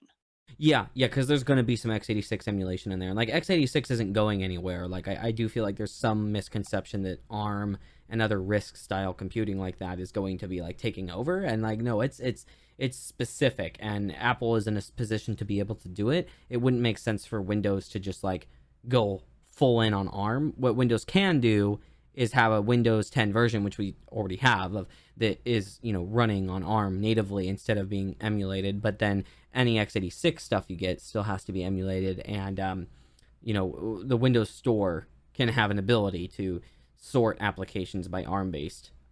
Yeah, and I Yeah, the other thing is like, Apple has Rosetta, and I just don't think Microsoft would be able to pull that off as well because they don't have experience in these big, significant chip transition processes. Whereas yeah. Apple's learned how to do this from Rosetta 1 with PowerPC to Intel. And the biggest thing that Microsoft's done is 32 to 64-bit. They Yeah, haven't changed instruction sets. I mean, they've added instructions, right? Like the x86 instruction set is not the same as it was 20 years ago. no. It's been changing dynamically, but the x86 is an incredibly compatible construction set that can or construction instruction set that can do a lot of things. So Yeah, my construction set. And I think Apple is in a position to be able to do it, and I don't necessarily think Microsoft's going to be in the position to move away from it that well. Maybe I think Windows they're gonna 10X and have stuff. to in some regards though, Hmm. because for one, let's just talk about pricing. Apple is at a Yeah. huge advantage as far as being able to put out better quality products for the price or really come down in price, which I think we're going to see some much cheaper Macs than we've ever I mean, we've seen seen that with from the Apple. iPhone already. So Yeah, Apple's kind of doing because that. for those that don't know, the A13 is a very cheap chip for Apple to manufacture. Sure, they had to spend a Yeah. lot on R&D, but it's like $30 to $50 to manufacture. Yeah, I think the estimate's closer to 30 too, is what people Yeah. think. Yeah. Whereas if So you want, even if you want just Qualcomm's chips, it's like, we're talking like potentially $100 per phone Yep. for their newer chips that support 5G. If you want an Intel chip for your laptop, if you want a high performance one, that's 200 or $300 for the OEM. Yeah. Yeah. It is. It's a So big deal. if Apple can shave, let's take what's their current pricing on their normal cheapest MacBooks? It's like what, eight or 900 I bucks. think it's 900. The MacBook Air. MacBook Air is 1,000 right now, Okay, so yeah, it was a and thousand. that's Yeah. with an Intel 1.1 gigahertz dual core i3. Ouch. Yeah, So the Air is kind of a bad computer, to be we can honest. already assume much better performance from their ARM-based chips than a Yes. 1.1 gigahertz dual core. However, if they can, in addition to that, if they can release a MacBook Air that performs better for $100 cheaper than the current MacBook Air because they switched to their own silicon, Yeah. and then eventually release like a normal MacBook, not the Air model, which would again probably be even cheaper, and they Yeah. could go down to like $700. Like Yep. if if they can, and that would be with way better battery life presumably than any Intel or AMD based And that was the other $700 thing I was laptop going to too. touch on is battery. Yeah. Yeah, battery's like Yeah, a huge deal in this instance. and It's, my I've never used a Windows laptop that has very good battery life. It's just not a thing. yeah, and And like so Mac's like already better at that. yeah, so like think for Windows PC manufacturers, if you're now looking at the fact that Apple can come out with a, let's say $750 laptop that Yeah. performs better than the Windows $700 laptops. Obviously, it won't be able to game, it won't be able to do these other things, but for normal users that don't really care about that stuff, if your Yeah. $700 like semi-premium um, product line is just going to get demolished by Apple because Apple switched to ARM, you're going to be demanding Windows give you that option. Yep. Yeah, that's true. Yeah, and so I think there's a lot going for it, and Microsoft's definitely working on it, of course. But it's just I feel like there needs to be a ton of work done on x86 emulation, for Microsoft to really pull it off that well, because people are still going to want to be able to install the apps that they want to install that are running on Mhm. x86. And there will be the understanding that like Adobe will have to create ARM specific ones, which they already have experience in that. But Yeah, well, obviously and you're not going to emulate video editing software. that's the other thing is that Apple doing this is going to make it easier for Premiere Pro on ARM on Windows to eventually release. Right. The Nintendo Switch and working with NVIDIA is already going to make it easier for gaming on ARM to come to Uh-huh. Windows. All these things are like slowly being laid, and I think Apple is really going to be the thing that pushes Windows to have to do it. But the groundwork is Yeah. there in a number of regards. So I wouldn't doubt we see Microsoft work with NVIDIA because NVIDIA has the experience in getting gaming to work well on ARM. I wouldn't doubt They if we do. see Apple work with Qualcomm to try and make even better chips. They've already started doing that. Um, and so like there's these things being laid, and it's just a matter of when it all comes together. Right, right. No, And that makes sense. maybe we see NVIDIA drop because we know that before they had come out with those ARM-based CPUs. Yeah. And so maybe we see NVIDIA drop some really good ARM hardware for Windows. Um, the other thing, though, that I wanted to touch on with this is that we've seen a lot of talk about Windows laptops getting like Qualcomm 4G and 5G chips. Well, Mhm. if Apple's making their own silicon and Apple's making their own networking hardware since they bought Intel's like They bought their radio 5G division, modem yeah. area. Yeah. Uh-huh. And so if they can integrate that into their Macs. Well, now Apple has laptops with 5G that have better battery life than Windows laptops without LTE or 5G. Like that's going to be a pretty bad situation for Windows PC makers, and This is true. they're Yeah. going to start pushing for these changes if that really does come to fruition, and if Apple can do as good of a job with laptops and Macs as they have with iPad and iPhone.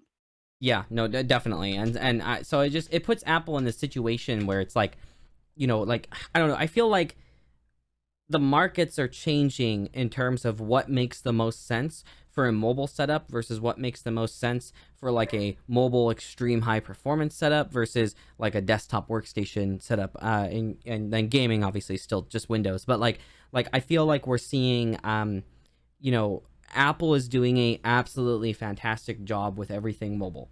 Like that's Yeah. the direction that they're going. And while the Mac Pro is a nice machine, it is very overpriced, despite being really good. It's very overpriced for the hardware that you're getting. You can get equivalent performance from a PC for way, way, way less money.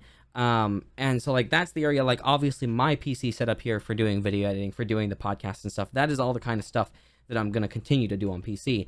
But like then there's also the aspects of like, you know, the fact that I've switched over here to, you know, iOS and iPadOS and stuff and have been happier, and the fact that I'm considering, you know, a MacBook Pro for my next high performance mobile compute thing. And Apple just seems to be investing more into that than Microsoft and a lot of the other brands are, and obviously Chromebook hasn't gotten anywhere. Yeah. So Um, it's interesting. yeah, and I mean, like realistically, you know, you look at the real like the A13 that's in this, and more importantly, the A13 that is in the $400 iPhone SE is way overpowered for a mobile device. And so if Yeah. Apple wanted to make a, you know, something more equivalent in performance to, I mean, realistically, it's probably better than the Intel 1.1 gigahertz dual core that's in the MacBook Air. But if they wanted to make something that is even cheaper and therefore would need, you know, less uh, cooling and less, you know, whatever, if they wanted to throw an A13 into a MacBook and make it really cheap, they could probably come out with a $500 or $600 one. It's not going to perform, you know, way better than, you know, they otherwise could do. It's not going to be anywhere near their higher end laptops, but they could. Yeah. There are now ways, thanks to the ARM-based chips, that they can really cut costs, because you have to spend not just a lot of money on Intel hardware, you have to spend a lot of money on Intel cooling, especially if you want that thin of a laptop. Which, Like, by the way, we're still on 14 nanometer. Sure, they have their 7 nanometer chip that's out, but like that whole thing is still very frustrating. Which I know that you know that's the reason that Apple's been pushed into doing this, is because Intel, they've just done a bad job. I mean, yeah. let's be honest here. Their 14 nanometer chips aren't very good anymore. Well, and one other thing that really would be an advantage of Apple having more control over the product stack. Uh-huh. If you notice, there's one like iPhones, new one every year. Apple Watch, new one every year. Yep. iPad, new one every year. When's the next MacBook coming out? We don't know. It's based on Intel's chips. That Yeah. could be next year. It could be 3 months from now. It could be 2 years from now. It just Yeah. depends on when Intel can get stuff done. And so the Yeah. release schedule for Macs has been way less consistent. And I think Apple wants to change that, and they'll be able to make that decision now. Yeah, I think so, and that's an important move for them. And you know, it's I don't know. Intel is damaging a lot of markets. Yeah. You know, so many And people are reliant on them, and they're just not doing a good job anymore. the other thing is, like, ultimately, this is going to lead to some changes on the Windows side. Yeah. But what is this like? If Windows starts making a significant switch to ARM, or even like a half-assed switch to ARM, which is much more likely, Hmm. what's that mean for Intel and AMD? How do they respond? Because, Yeah. for example, big benefit of switching to ARM is battery life. Yep. How do they What do they just do? Yeah. magically get better battery life? Do they Well, just here's give what up I'll say. on the long-lasting market altogether, or do they make some Sort of. specific changes? So here's my thought about the way the future will go if you know, if ARM really does take off on Windows for mobile compute. You know, the direction that I see AMD and Intel going, and AMD has been doing a better job of like kind of predicting this, it feels like, but I see them focusing on extreme high performance mobile compute, as well as, of course, desktop workstation and server class hardware. And what we've seen is that Intel has spent a lot of money and time and engineering power focusing on trying to do a better job for mobile over the last 5 years or more, and not focused as much on the server markets and desktop markets especially until AMD started pushing, right? And so that is actually, I think, going to be a bad thing for Intel. They've tried to focus on a market that I think once they maybe finally get there isn't going to be there anymore because ARM's beat them by so much. So even Yeah. once we get their 7 nanometer or 5 nanometer that's actually good and does have a potentially doubling in battery life, let's say, for example, it's still not going to be the, quadruple to up to even 8 times battery life improvement that we can see from going to ARM chips. Yeah. And I think that right there is a big deal. Whereas AMD, we've seen them put a higher focus on their mobile compute in the higher performance aspects of it. And I mean higher performance at each category, not higher performance just like gaming laptops, but like Hmm. the ultrabooks that do have fans, are a little thicker, don't have the most amazing battery life, that can do some real work and potentially a little bit of real gaming. So the like, the lightweight portable units that aren't the, designed around the always on, I want to write Word documents all day, and are instead, around doing minor video editing, photo editing, potentially playing a little bit of games, the higher performance stuff that you can do on a really small machine. Yeah. Whereas Intel's been very focused on battery life, downclocking, trying to save power, trying to reduce heat, and AMD is actually beating them in the battery life department.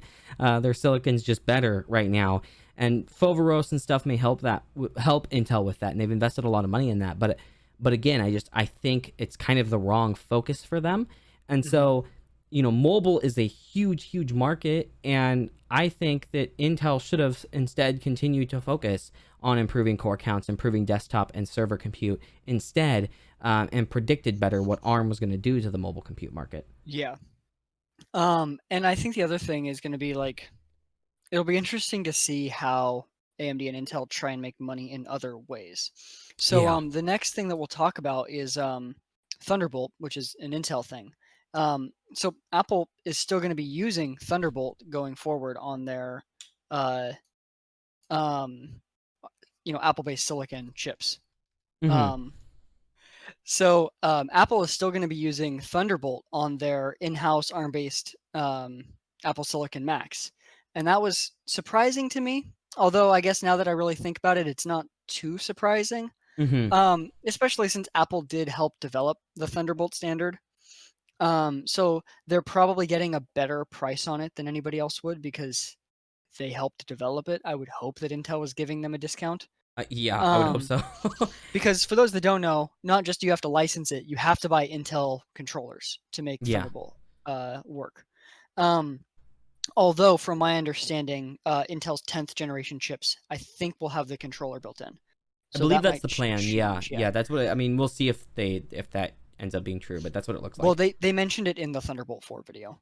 Okay. Okay. But yeah, so Apple's going to continue using it. And USB 4 supports Thunderbolt 3. So theoretically, a USB 4 port can work with a Thunderbolt 3 piece of hardware, Mm-hmm. which is great because there's a lot of pretty good Thunderbolt hardware, but not a lot of computers that support it.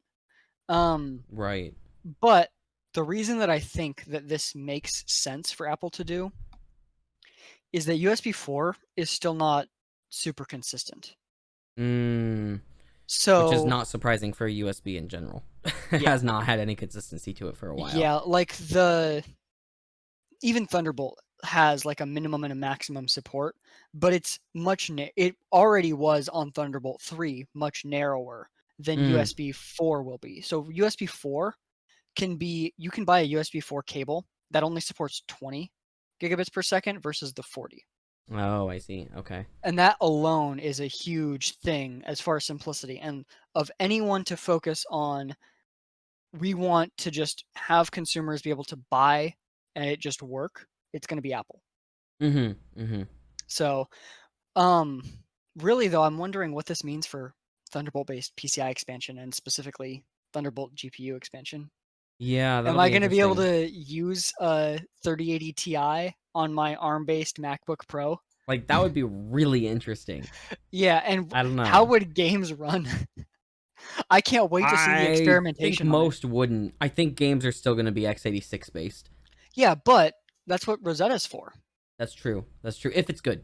If it's that good, which we'll see. Yeah. Well, and what's interesting about Rosetta is that it'll dynamically either run at install time or at runtime based on what Mm, it thinks will be needed to operate best. So some stuff it'll run at install time and it'll just run on ARM. And then right, other right. stuff it'll be more of active emulation. Right, and I think with something like a game it would have to be active emulation. Yeah.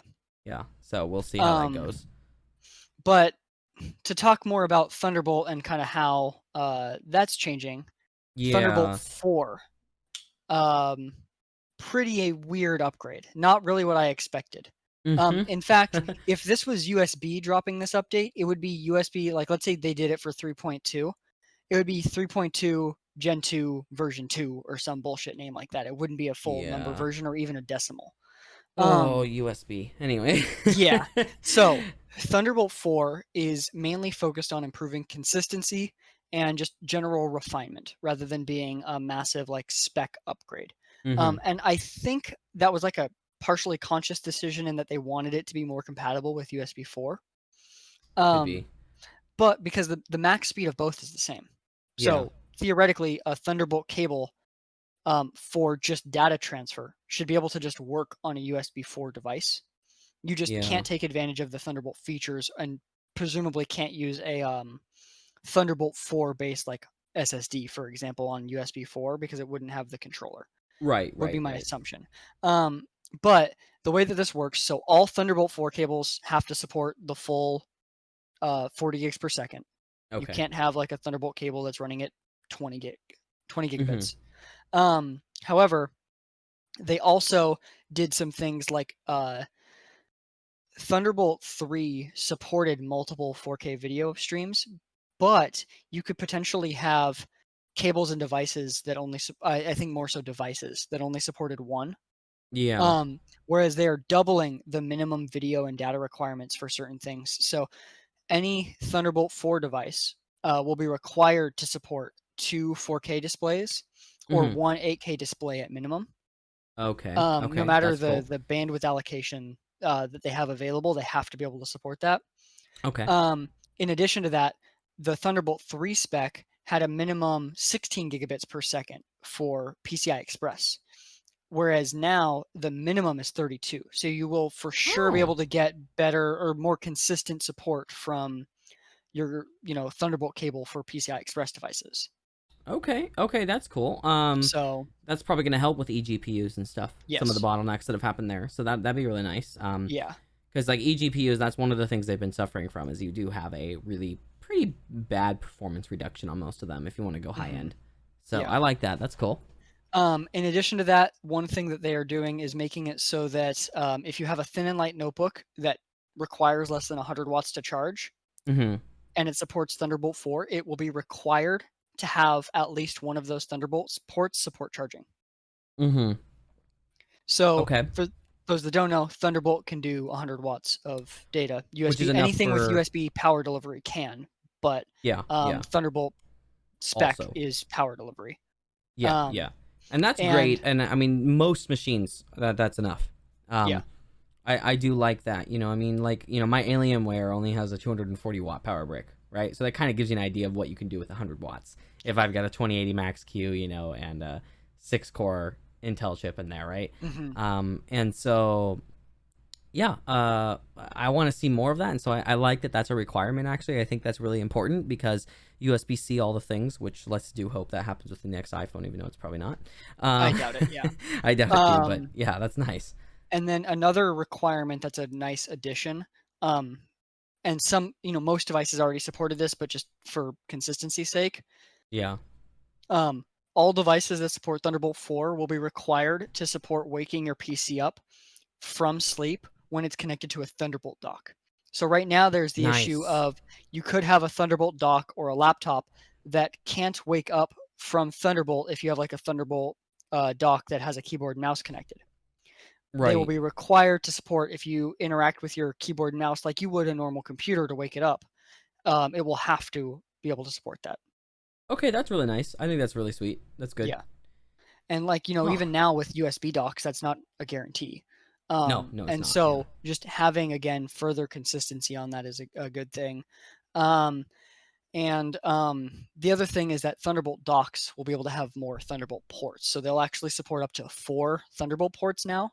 So you'll Oh, have nice. docks with one Thunderbolt port going from um, your PC to your dock, and then 3 Thunderbolt ports downstream. So you can, even That's if super cool. you obviously won't be able to transfer, 120 gigabits per second, but having the consistency of all of these things for display outputs and for waking your devices and charging and all of that, having more ports is actually helpful now, whereas it kind of was less Yeah. so before because of the inconsistency. Right, definitely. And then this last thing might actually lead to it getting more support in certain ways, more people adopting it. So Intel is mandating like specific types of protections for Thunderbolt, whereas one of the concerns with Thunderbolt and with USB 4 actually is data transferring at really high rates is great for consumers. Mm-hmm. It's really bad if somebody is trying to steal data. Yeah. And so Intel's putting in specific protections, I think DMA protections, to try and ease certain manufacturers' concerns about certain types of products. It's not really something that's going to affect most things, Right. but like I believe Microsoft had specific concerns about Thunderbolt and the lack of protections as far as data theft goes. That was part of why they didn't put a Thunderbolt on some of the Surface devices. Yeah. So yeah, they've definitely talked about it. I think it's a half-assed excuse, but it's also real. Yeah. Well, I Yeah. mean, it's yes and no. It's a half-ass excuse. The Thunderbolt or the Surfaces are probably what Microsoft gives all of their employees, Yeah, and so that's a and concern for so sure. they Yeah. probably balance like how many people are going to buy our Surfaces that otherwise wouldn't if it had Thunderbolt. What Yeah. is the risk of if we're giving all of these to our employees anyway? What is the risk of something happening because we gave them this? Let's Right. Probably very few people are going to buy a Surface specifically because of Thunderbolt, because the Surface, like how many, especially the tablet-based Surfaces, how many of those have competitors that have Thunderbolt? None. Yeah, that's a good I point. don't think I've Yeah. seen a single like Windows tablet with Thunderbolt. I'm sure there is, but not very many. Yeah, So you're it's right. not really a risk of loss of sale. Right. So Yeah, if that's you, a good point. Yeah. yeah. So it's actually kind of it makes sense. It's just that we would like to see it. Oh yeah. And But so yeah, this might lead to the them Surface finally getting it. adding Yeah. it. Yeah. Because the Surface are Um, still in a lot of ways the best Windows mobile machines, other than probably some of what Dell's putting out. So yeah. it'd be nice to have the extra features. So that's good. Very good. Yeah, and then another new standard or new like protocol that's being updated, that's going to be very, very helpful. Big Probably deal. much more so than Thunderbolt 4. Um, H.266 got announced. Yeah. This is pretty cool. So this is a pretty significant upgrade over H.265. Um, and for reference on how much of an upgrade, at equal quality levels for video, H.266 is expected to use about 50% less data. So Then 265, which was already a reduction over 264, just to be clear, people. yeah. So we're talking like obviously, a 10 gigabit or 10 megabit per second stream is not super great quality for 4K, Yeah. but like they exist. But like having that same quality at 5, pretty good. Yeah, it's pretty Um drastic. and so that also means that we could see a situation where the quality goes up, let's say 50%, and the data usage goes down 25% because they went up some, but the data usage is so much less because of the codec improvement that you're Yeah. still using less data and getting better visual quality. It's pretty cool. It's pretty cool, and that's actually going to be a huge benefit because, of course, one of the complaints that somebody that is, kind of a, I don't know what I'm going to make up a term, quality file when it comes to audio and video and all that kind of stuff. I really care about the image quality coming out of displays, and I have this like inherent frustration because we have displays that just keep getting better and better and more amazing, and look at how cool these OLEDs are, look at all this new tech, and it's like, okay, that's great, except that it literally is no benefit if you use streaming services instead of Blu-ray. Like, it's just not, like, it's hardly any better. Mhm. Because you still get the artifacts, you still get the low bit rate, and that's an issue. And the ability to improve that quality for streaming is a huge deal. And so this right here is potentially H.266 is going to help with being able to have higher quality 4K streams. And so I think we're going to see potentially just a big improvement in quality rather than much of a data reduction when it comes to streaming 4K through movie services like Netflix, not necessarily YouTube, where I think the data reduction is going to be more important to them. Yeah, my guess is that most services will see um, some improvement, but not enough to negate the 50%, or not enough to completely negate the The like data improvements, yeah. yes, And because I they think want to like use less bitrate so that they can save money. Um, yes, although like a service like Netflix, for example, is already infrastructured built out to be able to handle, basically everybody has Netflix to be able to handle that number of subscribers at that bandwidth. And so, unless they see an uptick, they could potentially leave the bandwidth marks similar and just massively improve the quality. yeah, I mean, Um, we'll have to see how the world kind of is post COVID because every yes, service has yes, during COVID caused had massive like issues. have implemented throttling pretty much globally. Yeah, Where like no Netflix has been one of the services, ones that hasn't as much, surprisingly. yeah, But they have done it yeah, some though, and it's yeah, just area specific. yes, Um, but yeah, like this is just going to be all around good for video, and this isn't just for um, like streaming services like Netflix and mm-hmm, Hulu and whatnot. This also dramatically helps improve high resolution 360-degree video, yep, and it also can be used for like screen sharing apps and stuff. Like they actually yeah, that's a good specifically point. mentioned 360 video, and they specifically mentioned screen sharing applications in their press release. And I think the screen sharing Yeah. applications one is going to be important because even post COVID, we're going to see a lot more people working remote. Yeah. Oh yeah, absolutely. We're It's going to see good. a There's lot more gonna be video a calls and a lot more permanent screen uptick. sharing. Yeah. The And the global bandwidth requirements for people has gone up and isn't going to go back down to what it was before ever. yeah, it'll go down some, but it won't Yeah. go back to No, it's still going to be a normal. drastic increase, which of course is, all these ISPs talking about how, we don't need to upgrade our infrastructure, but, they should have been doing it the whole time. They should have been prepared for this kind of crap. But I anyway, mean, when it comes to ISPs, really it comes down to the fact that like they claimed that they needed or to limit data so that they didn't have like throttling and stuff. yeah. And then in most areas in the US, most ISPs didn't have to throttle, but they were able to turn off unlimited data. So they clearly have proven that they don't need data I caps. have seen a lot of speed reductions in areas though too, and I think what some of Well, that comes again, though, from a is lot of services are cutting their speeds. well, yeah, but I just mean like through like doing manual speed testing. Yeah. I've seen a massive I've seen like a halving almost of my bandwidth, but part of that is also I think it's what am I trying to say here? I feel like their concern, obviously they haven't been doing the infrastructure upgrades that they claim that they've been doing and that they would need to do and they've had the money for and they've been given tax money for, but also they are trying to guarantee bandwidth, and I think people would prefer just no data caps instead of guaranteeing bandwidth. You know what I mean? Like if you can get a plan that's up to, which of course they don't even really guarantee it except on business plans anymore, but like if a plan is like up to gigabit and you're getting 650 megabit, like that's not the end of the world if you have unlimited data. It's the data Yeah. caps toppling on that create an issue. And I think just if your infrastructure needs to be upgraded, upgrade it, and you've been given money for that, but also people should be allowed to use the internet as much as they need. Yeah. Or at least fucking scale the data cap with the speed that you're paying for. It's ridiculous when you pay for more speed and all that does is help you get to your data cap faster.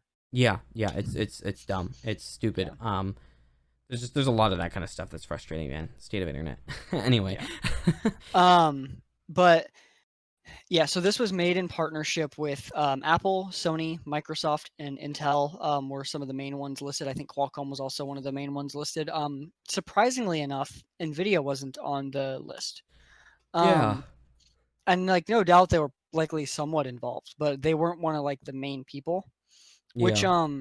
so like we had talked before when this had first come out, and I had said that I feel like Apple will probably be the first to market with the Mhm. support, and you said Nvidia might, but since they're not on the list, I feel like that might be they're going to be a little behind on. They could be, unless it's possible that they you know I don't know, it's possible that they are doing back end work on the GPU to make it function. I don't know, like Well, maybe yeah, they I'm didn't like, participate in it, but they obviously still are going to have the information ahead of time. yeah, but like if hardware is already in development for it when they're doing the press release, Yeah, I feel like yeah, it's going to be the partners that directly were involved that had first access. yeah, Like right, right. they're obviously they need to get NVIDIA's support because that'll help accelerate it. But if you're like spending the time to help develop a standard, you're probably going to get priority in getting access to, and not just getting access to, but knowing enough details to really start developing hardware Right. much sooner than Yeah. someone who helped a little bit and got some back end information a little early. Yeah. And like NVIDIA would make a lot of sense because they both like to support that stuff, and like it would be a huge thing. NVIDIA is the type of company that would put H.266 encoder on their GPUs and advertise the shit out of it right away. Yeah. Right. But I feel like the reason I think Apple's going to be first to market with support is just that they focus more on long-term support than Intel or Qualcomm. They do. That's true. And That's when true. I'm looking at the list of companies that have directly been on this list and participated, like the hardware manufacturers that are going to be the most, like the quickest to support it, are going to be the ones that the chips that they sell at the time that would initially support it would be the chips that are still around when it's actually in use. If Qualcomm starts putting it on their phones next year, well, H.266 isn't going to be really utilized on the internet for several years. So it makes no sense for them to drop a chip before the standard is at least pretty damn close to like mainstream. That makes sense. Yeah. No, Whereas that makes sense. if Apple comes out with a phone, let's I mean, I don't assume any hardware is coming next year with this, but let's say 2022. Yeah. That phone from Apple is likely going to still be in use, or not likely still be in use, but could still be in use, and it will still be getting supported in 2027 when H.266 support is going to be much more widespread. And not having the hardware support for that would mean they would have to drop support sooner, and Apple doesn't like to do that. Yeah, because that's one of the selling points of their products, for sure. Not even a like, oh, Apple can do it first because they're better or anything. It makes more sense for them to do it soon. Logical financial sense. It doesn't make business sense for Qualcomm to do it in 2 years or a year. Yeah, this is true. I mean, Android phones aren't gonna. Yeah. They're not gonna have the same update consistency, so it doesn't matter. They can just support it once it's popular. Yeah, that makes sense. Interesting. I hope we see a lot to come of it. It's definitely an improvement I would like to see, especially as 8K footage becomes a thing, 8K TVs become a thing, that kind of stuff. So, yeah. As we had mentioned, Android updates. This is a pretty interesting improvement for Android. So, Android 10 has had the fastest adoption rate ever. 16% of all Android phones that are still in use in 10 months. Yeah, that's a nice record for them. It's just like hearing that, like, I get the complexities of Android globally with, certain markets, obviously. But it's just like hearing 16% in 10 months when Apple's usually like 15% in like a month or two. Yeah. It's pretty unfortunate. Yeah. That being said, Google has done a lot of work on improving this, and it will continue to get much better. So Android 8 introduced treble. Android 9 and 10 have both introduced further features to continue to improve this. And Android 11 is introducing something that should help quite significantly. So for those that don't really know how Android works, Android is based off of Linux and has to deal with the Linux kernel. Now, normally there's a Linux kernel per device. Yeah. So your Galaxy S20 has a different Linux kernel than the BlackBerry versus the Note versus the LG phone that you have. So all these different phones would have different kernels. And what Google is trying to do is make one generic kernel that is not necessarily an Android specific kernel. Like right now they have like Google has to essentially make the kernel, give it to all these companies, and then they have to essentially remake it for their devices. It's a really complex and annoying and difficult situation. Yeah. What they're trying to do, and this will speed up development in a number of ways, both on Google's end because they have to do less work, but then on every other company's end because using a standard Linux kernel would be ideal because everyone would have more information. Right. Is that Google's working on a generic kernel image that would be based on a normal Linux kernel, not an Android specific thing. Interesting. And okay. then the way that it would work is that this generic kernel image would have certain like modules for the hardware. And so that would be the specific device related stuff. And so Google can give out this generic kernel image, and then Samsung can kit in essentially the drivers for their camera and their CPU, or Yeah. Qualcomm can give them the CPU one. But they can throw in what are essentially just the drivers and make it work and be able to push out updates much faster, because if you can update the kernel image and the OS without having to change the drivers for the hardware, then you Yeah. can throw that stuff out way faster. Right. And this is really going to help for security updates. Which is important. That's another area that Android's really lacking in. And then just updates in general. But, you know, Yeah. I guess here's my thing, though, is like forgive my skepticism, but Google has been promising that was going to be something that gets substantially better for almost a decade now. And like, it has, though. It has gotten better, but it hasn't gotten as much better as they have let it out to be. You know, so let's look at it this way. Like, with Android Oreo, after 28 days, their active users was like not even 300 million. Yeah. With Android 10, in 28 days, their active users was a little above 400 million. Yeah, so that's an improvement for sure. But I don't know. I just, I mean, or sorry, I should say 300 days, not.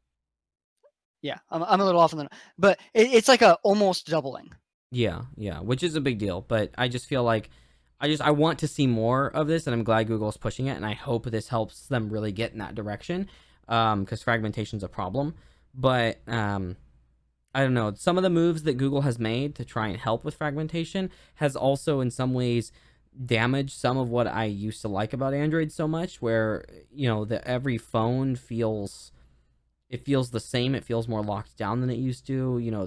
It's more elegant like Apple and not as functional. I mean, a lot of that is more so on the phone UI manufacturers, design though. and the That's phone not manufacturers, on yeah. Google, because like the only thing that Google really requires is like as far as design wise is like certain stuff be listed in the settings, and certain apps exist that have their icons. Like they don't have That's true. that Yeah. much over that.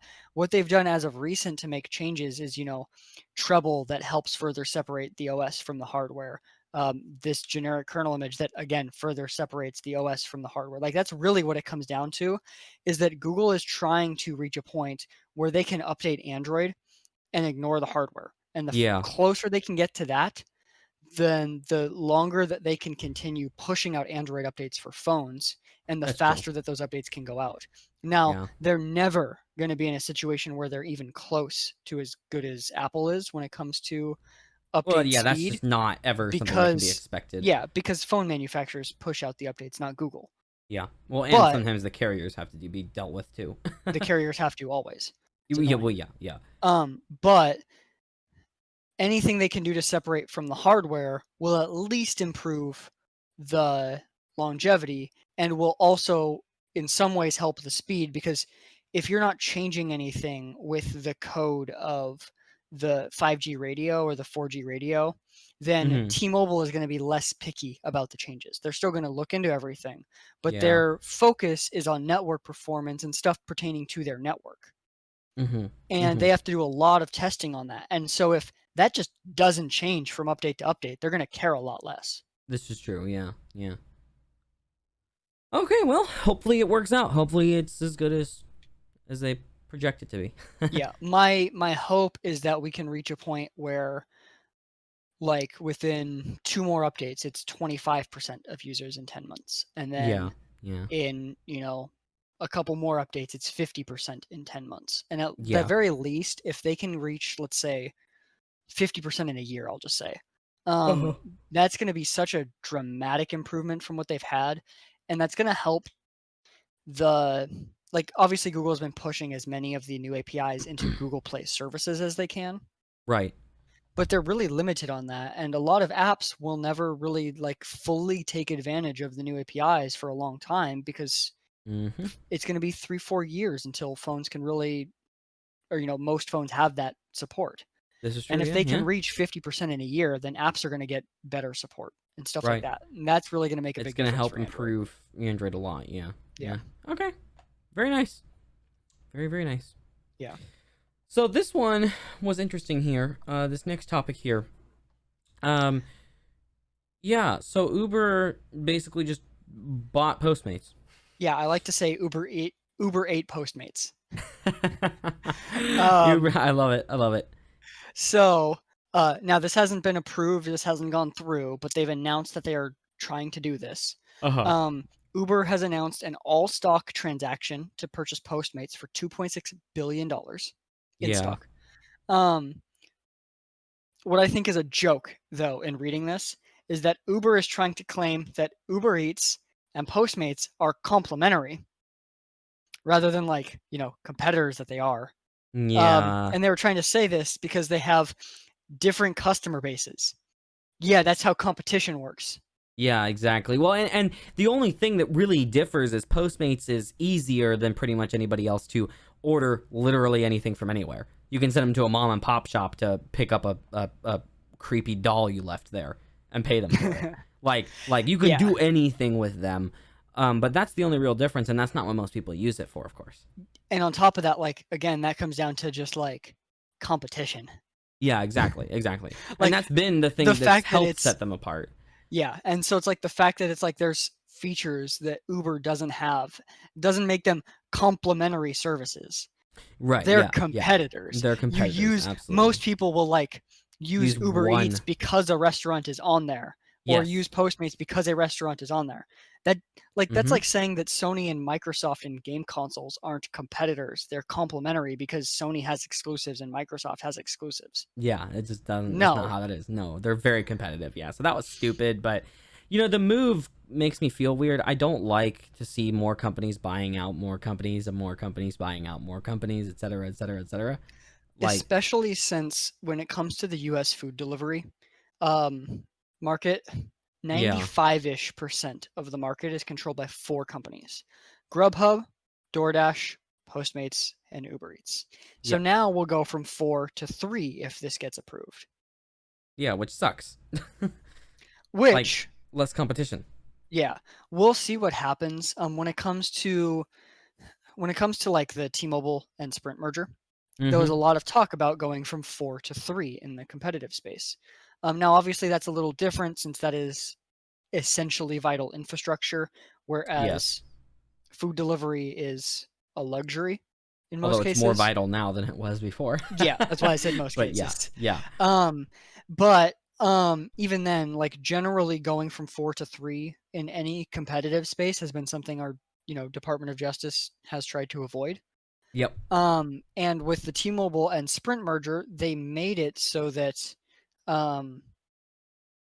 T-Mobile had to sell certain assets to Dish so that Dish can build up and become a carrier. So we will eventually have 4. The way that Uber has talked about this merger happening is that essentially things would mostly stay the same, except that they would integrate. I think they would just integrate the restaurant and ordering platform internally. So theoretically, you could order whatever you can order on Uber Eats or Postmates would be on both. Right. Okay. But otherwise, their pricing structure would be pretty much how they are now. You would still choose between the services. I hate the way restaurants do their pricing on some of the services, though, too. It's because of the pricing that these companies charge, though. I understand. Yeah. 30 fucking percent to the restaurants. It's an awful lot. And at some restaurants I've seen very minor increases. Yeah, but that just means they're eating the cost. That's even worse. Yeah, well, no, what I was gonna get at was the one that's bothered me more is a lot of the places that have done very minor or no price increases, you get way smaller portions. Yeah. And that is even more irritating. And I would rather pay more. Yeah, and a lot of these places will actually give you larger portions if you order it and pick it up at the restaurant rather than using these services. They give you what you used to. They essentially internally have a different order size for certain food items based on where you're ordering it from. Yeah, exactly. And it's frustrating because as a user of wanting to purchase something from a restaurant you've been to a lot before and you're just maybe new to services like this or whatever, you order it and you get, 70% of the food you would have gotten the other time. And so you're not necessarily prepared for that. Yeah. that's we've seen, in response to the pandemic and how it's affecting the economy in the United States, there's been many cities, including Portland, Oregon, that just passed a temporary measure that limits the fees that can be charged to Yeah. restaurants to 10% rather than 30. Yeah. And then in addition to that, if you use these services and you use it for in-store pickup, a lot of times they were charging 10-15% of the order, which is insane because you're just Yeah. it should be like the credit card fee plus a couple percent. That's it. Uh-huh.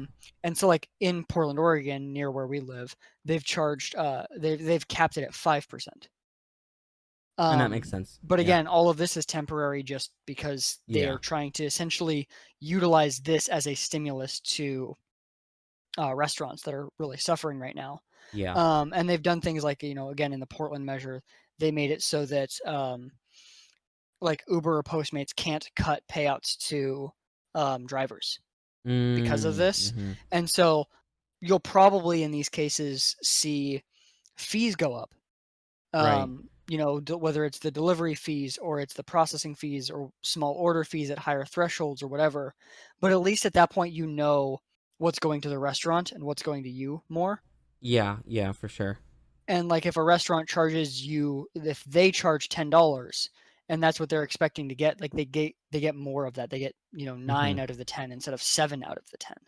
Yeah, that's a big deal. And So and I mean, I think it's a fine time to do that because right now the delivery services are getting more orders than ever. So, yeah. yeah. And like Uber, it's an interesting situation for them versus somewhere like Postmates, where Uber, their core business wasn't the food delivery service. Their core business was Uber rides. Drives. Yeah, yeah. Whereas the ride demand has dropped about 70%. So Mm-hmm. their core business is tanking. And so they're right now looking Trying to to like try figure out and what to merge with do. Postmates so that they can have some money coming in.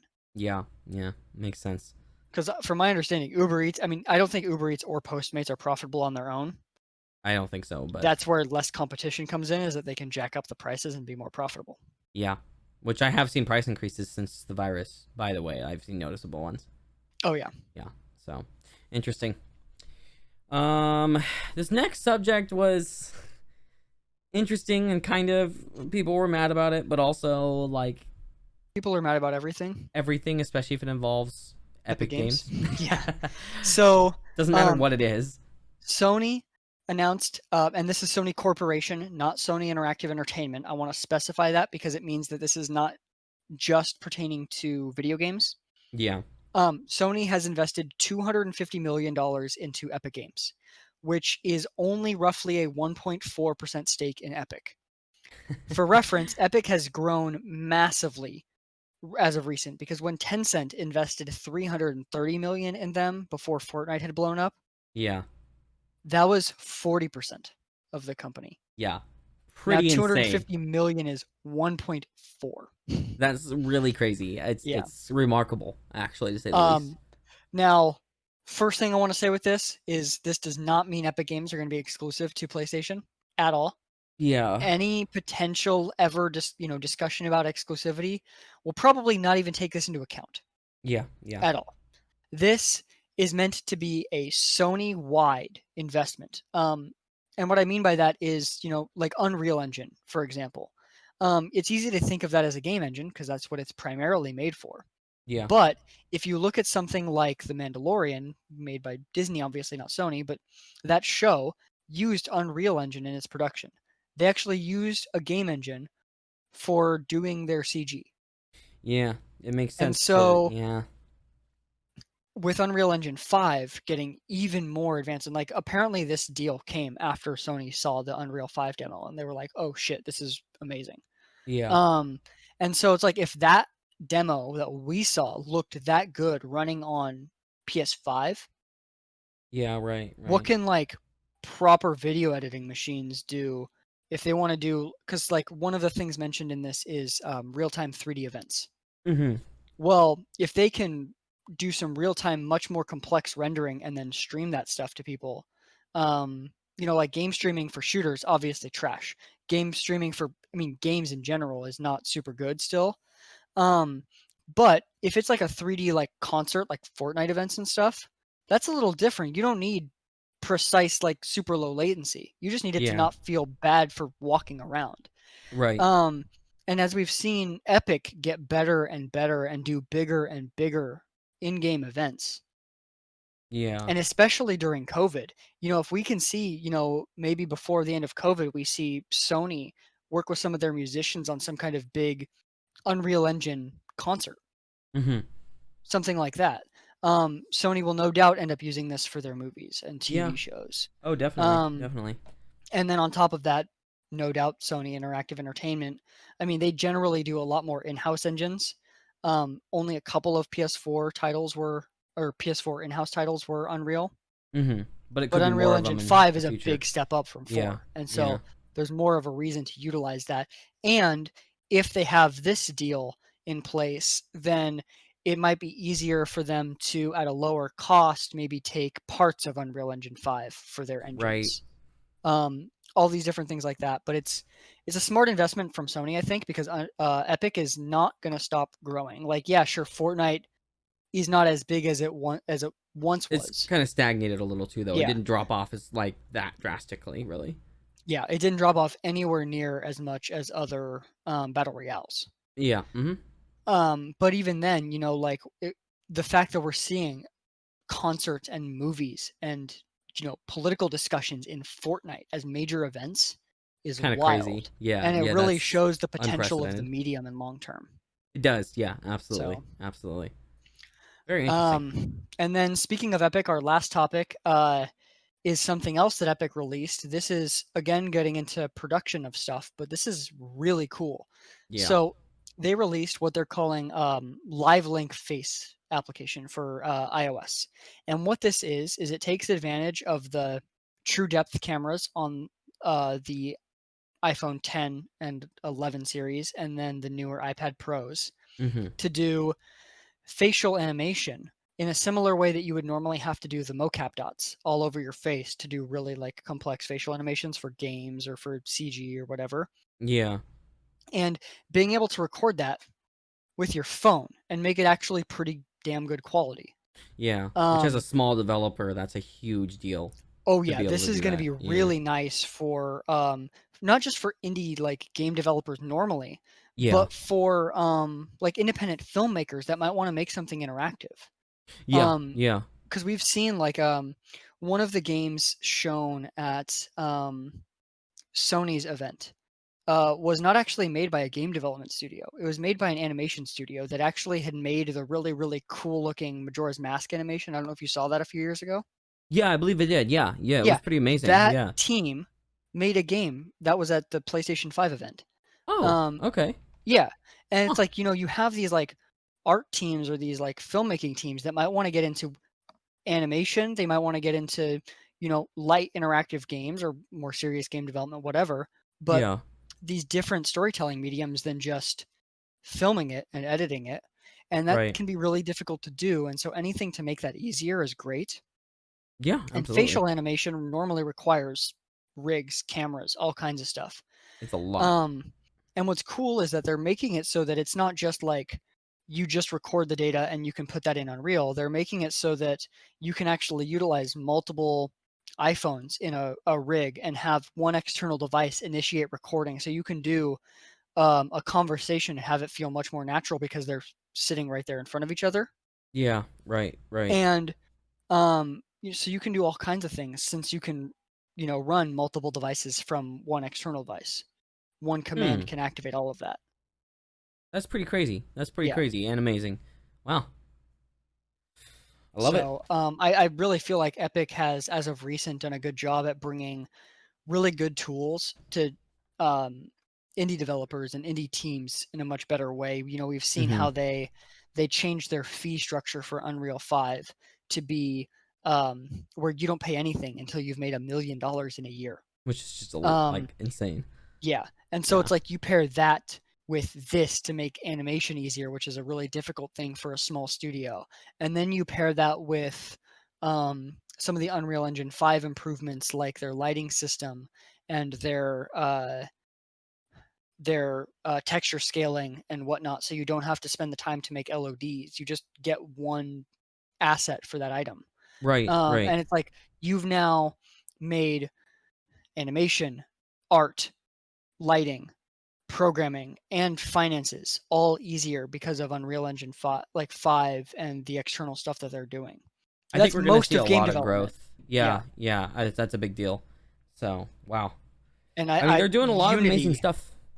yeah, I was gonna say Unity must be like quaking a little bit in their shoes because it's like they have a lot. I mean, I'm sure that they have a new version coming soon that they just haven't shown, but it's like what's coming from Unreal compared to what we know of Unity now. It's like there's such a widening gap. Yeah, yeah, right, right. It's pretty amazing. So Interesting. Well, I think that was a good final set of topics there. That was WordCast 77, everyone. Thank you for watching, and as usual, please, subscribe, give us a comment, let us know what you think. Let us know where you're watching this, especially if you're watching this on a podcasting app or something instead of YouTube. We'd love to hear from you to see yeah, if if it's you working out watch it good. on your podcasting app, let me know what podcasting app you're using because that's real confusing. Why is that? Hey. Shush. If you're listening to it on a podcasting app, please let us know because I'd be interested to know what you're using and where our user base is. It's mostly YouTube oriented right now. But it's definitely interesting to hear from you guys. And as always, in the description, there'll be links to all the topics we're talking about here, as well as to our Patreon, our website, and other stuff like that. So thank you, everybody, and we'll see you all in the next one. See ya.